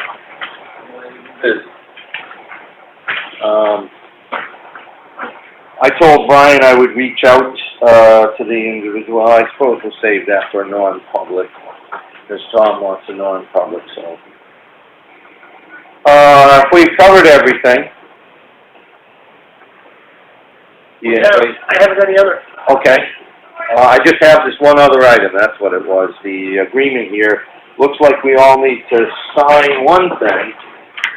What's your take on this, because I haven't read it through myself. Witness the loan thing. This might need to be, I don't think I can be the authorized representative. That's what I'm figuring on that one. There's another section where all three of us are. Oh, this is Randy. Hey, Chief. Just about to give up. Hey, Jonathan. Hey, Jonathan. All right, buddy. Come on right in. Why, Kevin? Absolutely. Yeah. Rose. Hey there, guy. How you doing? All right. I know. You staying in trouble? Oh, you're staying out. All right.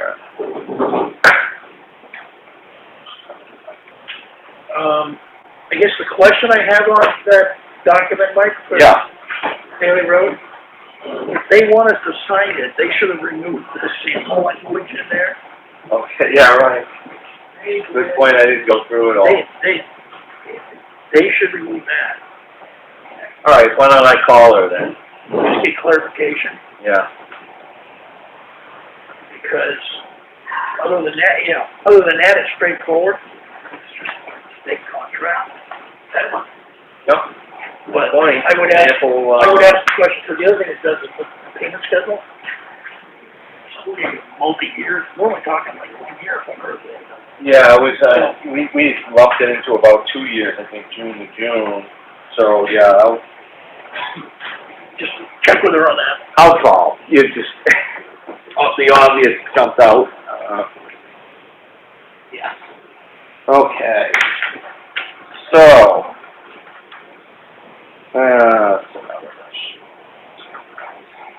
okay, we have the policy for the transfer, for inspections to go over.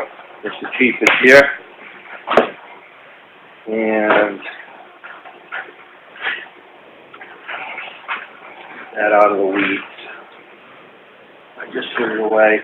So Randy, you have your copy there? Chuck has got a few things in there for you to kind of enlighten us on what works, what doesn't work. Chuck, you want to hit them with the quiz questions while I dig my copy back out? Sure. On page 3, Randy, under the definitions area, we were thinking, based on all the discussion of adding in definitions, so I went in and pulled off the internet from Wikipedia, the wood burning unit, the gas burning unit. I just want to make sure those are comfortable definitions for you. If not, whatever language you have, we'll put it. Looks good.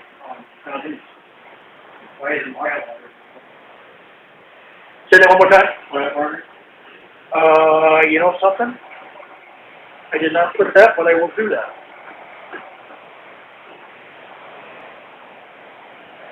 Good catch. Okay. And then we added in a number of the sections, reference the penalties in the penalty section. And we added the word commercial in a couple of areas just to make sure we're emphasizing clarity. And in section 9, the wood and gas burning unit approval, the language basically said all devices to be installed must bear a label from a recognized third-party testing. And we thought about maybe referencing 2, 3, 4 names that are there, but the only thing I could find was UL and PA, and I didn't know if there was any more.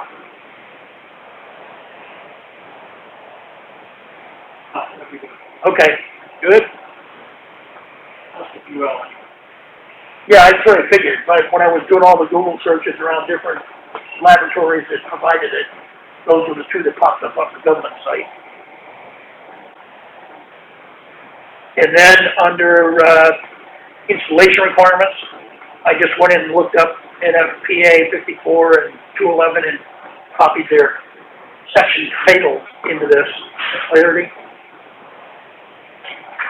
And I think that's it. We have put down one question on page 8. One question being restricted about, I believe it's the storage of cylinders. Oh, yeah. That's the coast. There are most cylinders stored in the balcony, speed egress, Okay. especially with pipe field. Yeah. The back emergency exits are 3 stories. One of them gets stolen, it's going to go up all 3 stories. Okay. There's no cylinders stored underneath balconies or on porches. So one of the things we were talking about last week in this session was this applies to commercial properties, this ordinance. Correct. Is there anything that applies to residences for similar things? We don't have the right to go into a 1-2-story. Okay. That's why I asked. I don't know. Without being asked to look. We could go do it if we wish us. Okay. The NFPA restricts 1-2 families. Okay. All right. So it's code that kind of drives what we're doing. All right. So the one thing that I had, and I made some revisions to, which I didn't bring with me, unfortunately, must be on my computer, so in the draft form, because I didn't go through everything. What section? Well, it was about the commercial versus residential or commercial. You had a lead in somewhere The about preamble. addressing commercial property. This is about 10 and 9. Let's go here, commercial versus residential. I think it was actually, the one I had, I think was written the very beginning in bold red, when you were talking about commercial and how that reflects against the zoning ordinance. Yeah, we don't actually define anything as, commercial in the zoning ordinance. What we do is... I only took the language that we talked about last week. Oh, no, I know. I had some edits to that. Okay, send me the edits, I'll just mark it, edits. And then we can do one more discussion round on that, because what we do is we say, non-residential, multifamily, so I wanted to capture that, and then I threw in the commercial to get the commercial across. But if we're referencing the zoning ordinance, I have to remove that, because that's good. doesn't, so I have something for you. Okay, And then we can toss that around. okay. So I'll send that out to everyone. Hey, Randy, what did you have? You had one? You said you had another one? Or no, I just thought that would be... Oh, okay, all right. Honestly, residential, that I would hope could be under the wood stove installation. Those are the ones that need inspection. But I would say half of our structure guards and guys, like the chief, have been moved to inappropriately install heating devices. Wood stove pellets. So where this is a commercial ordinance, should we do a couple pager for residential and specifically spell out wood stoves and pellet stoves? Do insurance companies make you have those inspected? Yes. Not everybody has insurance, so that's... Usually if you pull in, the insurance company will have you have it. But had that on different policies around. They install when they call the insurance company said, are you quite confident? If they have insurance, yes.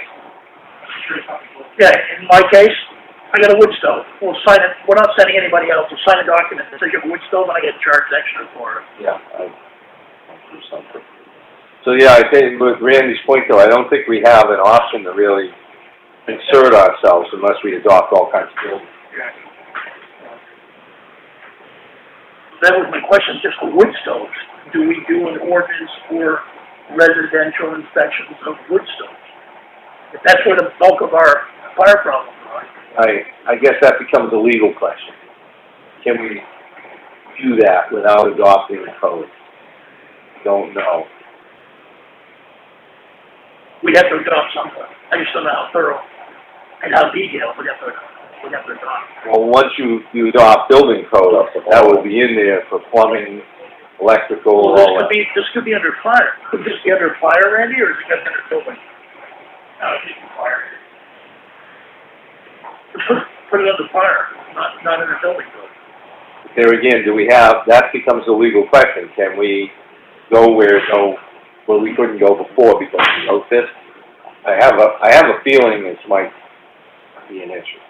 I feel we can't do it because it's not two-story, two family one. Right. Which basically restricted proposal. Okay, That's my, I think there's all right, a breakdown. that's good. Education is what we have to fall back on then. All right, so on that, I guess, So you're gonna give me your edit on that preamble language. yes, I'll take the reference to my Randy notes out of there, turn red to black. And that one should be, oh, I gotta add an oil burner. Gotta add an oil burner definition, so I'll grab that. okay. Then I guess probably pretty good here, and we'll probably be able to get this, to, a hearing.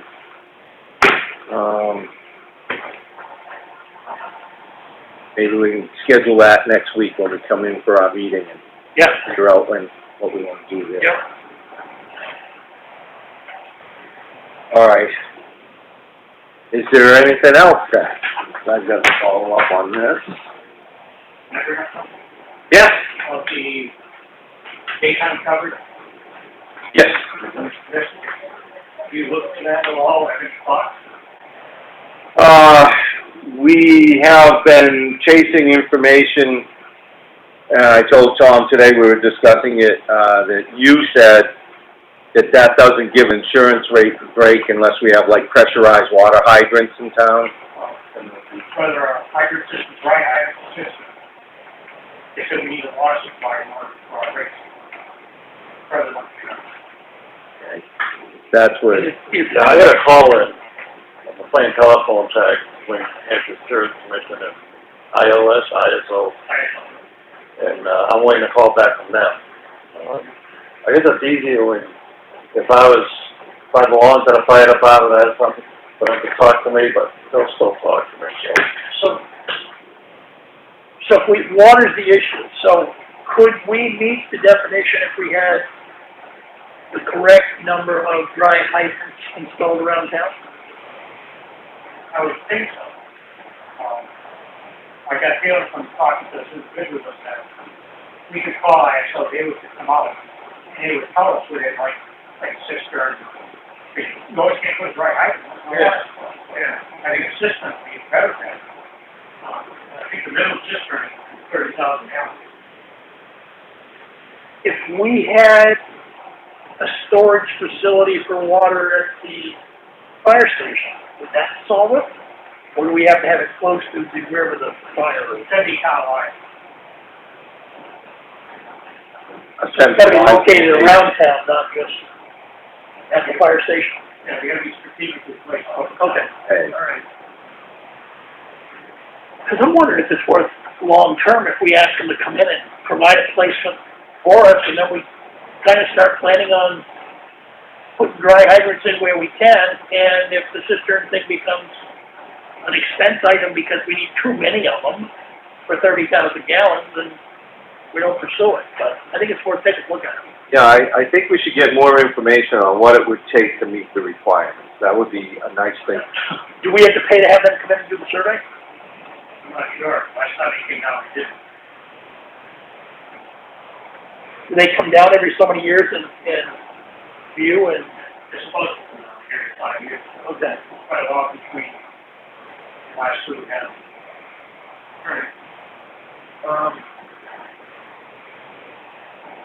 Yeah, I would say if we can reach out to them, see if we can get them to get an updated survey. I'd like to see what our exposure is relative to being able to try and do something versus the expense of it. Yeah. Everything's cost balanced. Yeah. I guess part of the proposal you're putting forward is it's harder and harder to get people to show up and go to and deal with fires and calls and all like that. And that got me thinking, where some of the offset might come from expenses. Because we're running $27,000 in membership pay, as it is now.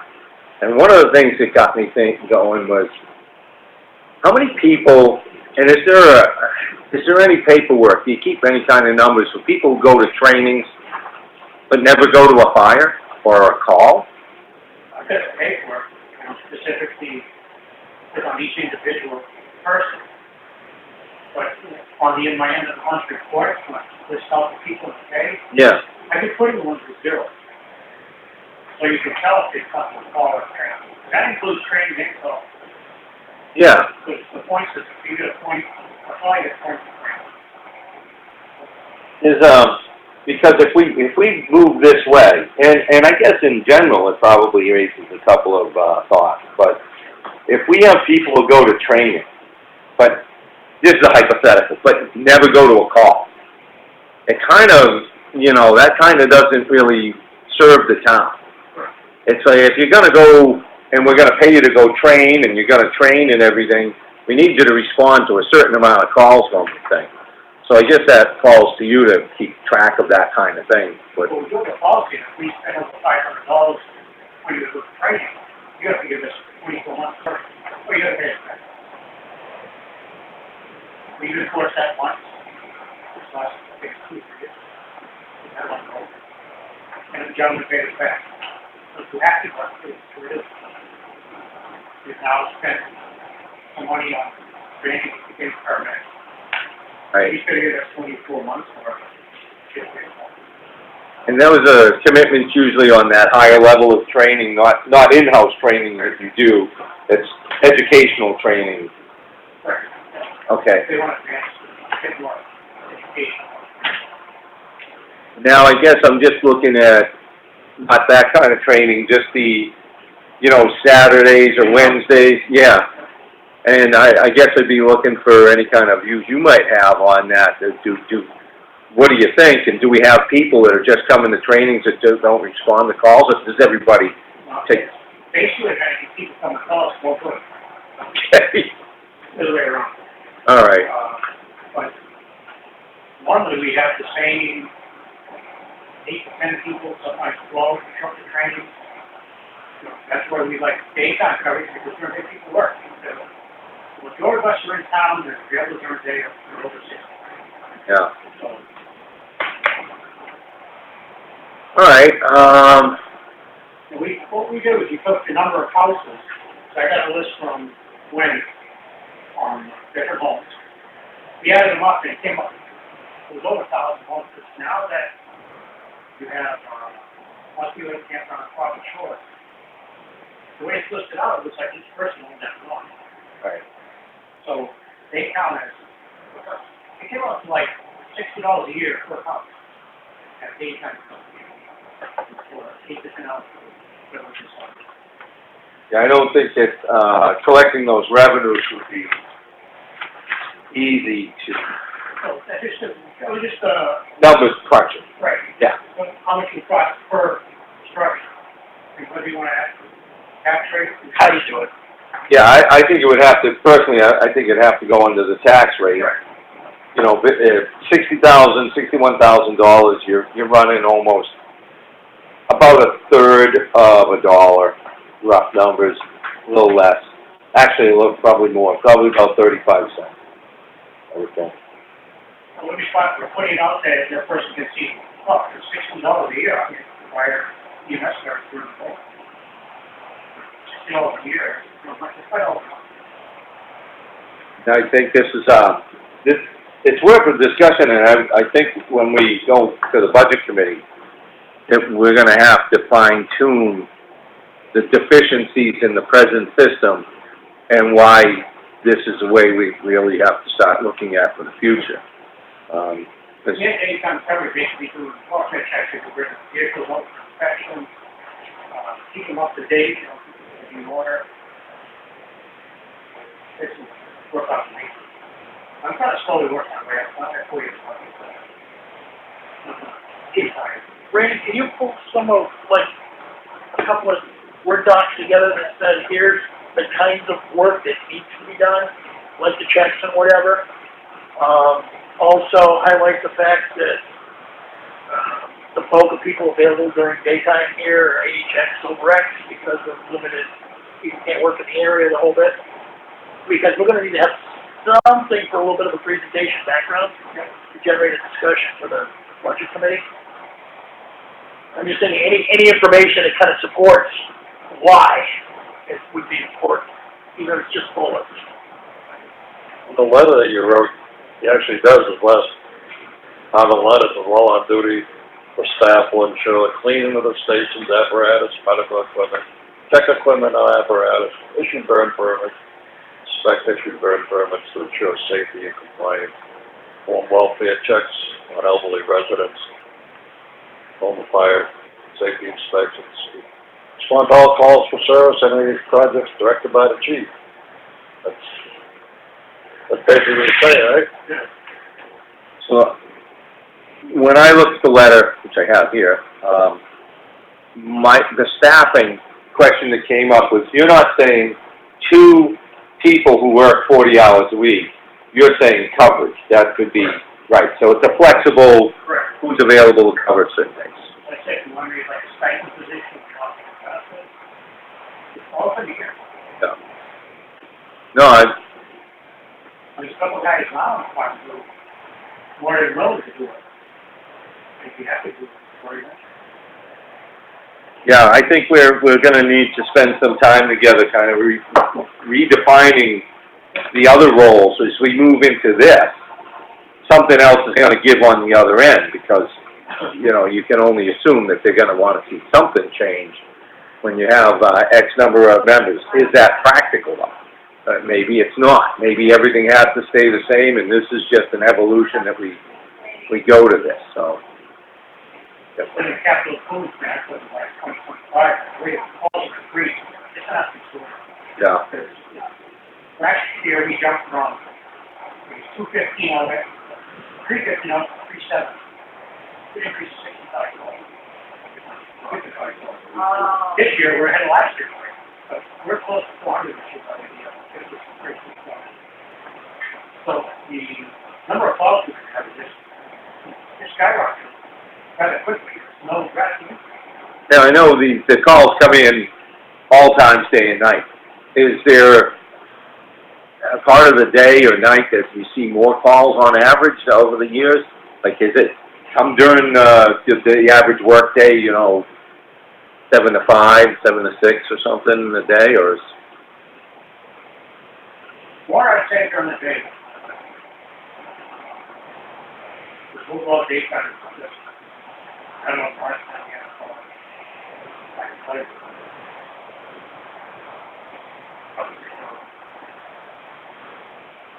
We had last Thursday. We didn't go out after midnight, just last Thursday. I got feeling right, was also researching more calls during the day. 4 9 o'clock at night. Calls between 9 and 7 in the morning. Can you, through the county dispatch, ask them to run a report with dispatch calls within time frames? I asked them, Like noon to 7 or noon to 6, and, midnight to 6, and then 6 to 6, and then whatever you think the time frame might be. I could work on that some up. We can keep a run log, the station, the first thing, that's the day of the time. Okay. I guess it comes down to times. Because I think if we had something that kind of illustrated that between this block of time, this number of calls historically, this block of time, this number of calls historically, it helps also showcase the need.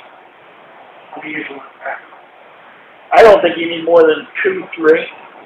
I would say max this year and 2 years back, that would be more than enough, because it's beginning to show that, it'll show the trend increase, which is a key thing. The volume of call increase, and then the types of calls that. Yeah, year by year. Yeah. Right. Yep. Are we seeing an uptick because of COVID, someone in here, and more people home during the day? Well, there may be more people at home, but actually the calls haven't been COVID. But like you say, it could be, More people home, more accidents happen, but if they weren't home, it might not have but, happened. yeah. I see where you're coming from. I guess right now, I have to say no. Unless you can definitively tie it to COVID. Yeah. Yeah. So, another thought was when we get a lot, the calls range from really super serious, everybody come, to very minor. There's a lot of calls, I'm assuming if you have 2 people at the station, that's the only personnel that would need to roll out for a fraction or some percentage of those calls. I'd say ambulance call, yeah. Get a fire call. So we roll when the ambulance calls go out, and having staff. And the staff would go to all the calls. Like I said, with the ambulance call, you would be, they could have 2 from on the ambulance and 2 staff. So 4 people would help them out. Structure fire or any other type of fire. Right. So that's something you. It would cut down on your stipend, like the same, the money spent out on this. Well, that's what I was just gonna go down. It's like that's where you say, look, when it's between these hours, it's an ambulance call.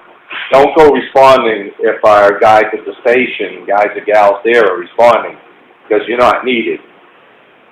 And essentially, you won't get paid or something to discourage having 6 people show up for an ambulance call and they don't need to. Okay. Yeah, there's a lot to work with there, for sure. I guess maybe we're getting to that point in time when, we're gonna have to have a hard look at this. I'll start pulling together a PowerPoint, Randy. Less than 10 pages. It will fill in some of the blanks. You know, what are we doing? Why are we doing it? What are we looking at? What are some of the basics behind it? What's the impact? See if we can have it ready before. That $60 a year to pay structure, you have people up here just on math, you put the tax rate on $20. You get the numbers. Oh, there's a line there. Yeah, it would have to go to the tax rate. I assume that. Like I said, it's just a way of pointing out to people, it's under $60 a year. You keep it during the day. Well, if we could save that money in another area, it'd be nice. Like we have that settlement that should go away, and that's $63,000 a year. Maybe that's a trade-off. There's a lot to unpack here. Time to start the homework. And the research. Never time to stop. All right then, I don't think we have any more work session items, but we are gonna have a non-public in a few minutes. So, you have more stuff? Yeah, Chief. How did it go with the individual donating? It went well. In fact, I've gotta do a follow-up call up there, with him, just because there's been a question or 2 raised. But, things have been pretty good. Is there any, we seeing changes? I noticed the ambulance calls have been down, if I got my report right from April. So, I don't know what's taking place across the community, but there seems to be some correction. It's very cold if you're not on weekend. I would assume it's because they don't have the, medical staff, they have their day up there. I was told that the owner has instructed them to triage first. And if they feel they need to go, they call him. So he's leaving us to watch his nurse deliver there. So that's what I would assume that's what's going on weekdays. Well, the other thing is, I know, I don't believe it's been presented to the planning board yet, but, my understanding is they're getting close to putting in an application for a building, for medical building to be staffed by, professional staffing. I don't know what all that looks like or entails because we haven't seen anything come through yet. But hopefully that would be a benefit. Cut down the cost. The reason I asked you is I was hoping that they would get this one, because I saw it.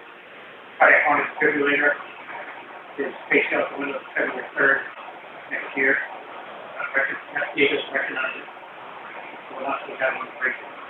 So we're going to need all of that. And I got estimates to recommend. They're under 4,000. Only got an hour on that. Well, you gotta remember, this money is going to the contract, not, Oh, it is. yeah, it's a donation directly, so all that money is going to offset that cost. What that does for us here is at a bottom line budget, if whatever monies come in from that donation offsetting the cost, it affects the bottom line of our budget. We should have a surplus in there, which we can redirect funds to different things should we need, or have the money in-house to do so. My thought was having more spending whatever the money is to have it come on whatever. But that goes to the general fund. Yeah, our remaining funds that we would have, that we don't spend on the contract, that would go to the general fund. So we could retrieve money from the general fund, or we could look to put this in for taxation or a mix of the two. So I think that's probably where we end up, would be a warrant article item. And everybody always hopes you can find the silver lining in the grant, but, at some point you can't. It's just not there. Do they do any grants for that kind of thing, Rich? Or is it just because it's so common today now that they don't do it? The automatic defibrillator or the cardiac monitor is not high priority on the AFT grant. There's a chance of getting one that's Yep. Yeah, well, if there's nothing else, we'll take a recess and then come back for a non-public. And I want to grab you in the recess if I can, Randy, for a couple minutes. So, anybody, anything? Nope. All set? All right, then, I'm going to make a motion that we take a 10, 15-minute recess, what have you, whatever it takes, and then we'll come back and take a vote to go into non-public on whatever the issue is Mr. Hart has in front of us. Yeah. All right. 10 minutes? And 10-minute recess. Yep.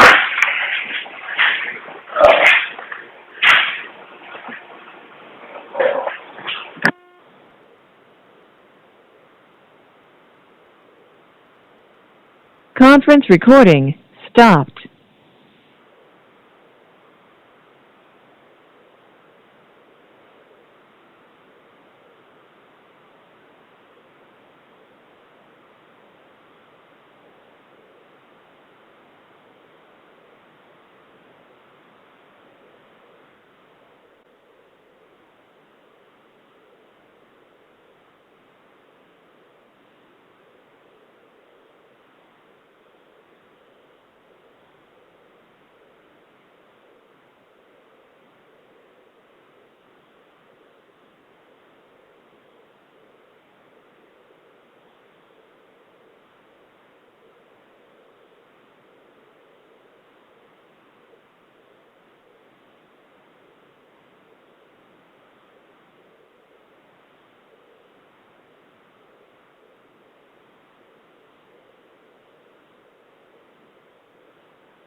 All right, we're back.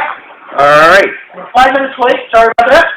I'm gonna make a motion to enter into non-public session to, what is the category we're under here, Tom? That's what I was looking at. It's about a board. Let me see. So. Could be some name, you know. Right, now I think I know where you're going. So we're gonna go in under RSA 91-A:3, Roman 2C, reputation. And I guess I'm looking for a second on that. I'll second that. Art second. And all in favor, please. All right. All right. Hal and I. And with that, we'll go into non-public.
we're back.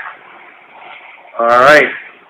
Anybody want to make a motion to enter back into non-public?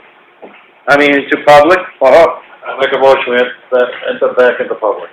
all right, and, I'll second that motion. All right. Aye. Hal and I. And now it would be to adjourn the meeting Can I ask what we're... in public session, certainly. The chairman of the budget committee was in to see me for a period of time, Yes. and he claimed he never got the answers to all the questions he asked. So I did fill him in on those. But he indicates that I should be getting a check from the trustees for the money from the municipal safety building, Right. and that money is going into the snow road No. bridge. I had this conversation with him before, so maybe he forgot, but it goes into the general fund. That's the way it processes. And DRA let us put a warrant article together that way because it shows an offset. So the money will actually just go in and it comes back out of the general fund, but it doesn't go from A directly to B for the bridge. It actually just dissolves into the general fund, and out of the general fund we will pay our bills. And that's something Michelle Clark was very clear about how that, but I just wanted to bring you up to speed on what he thinks is going to happen. and that's funny because we did talk about that not too long ago, and he agreed with me, I believe, at the time, but I'm sure he'll be fine with it. I have nothing further. Okay, as long as the money goes out, yeah, the money all works out, I'm sure Dave will be reasonably satisfied. All right then. I make a motion, we adjourn. And, Second. All right. 4 seconds. All right. Hal and I, we're done. Thank you. Have a great week. You too.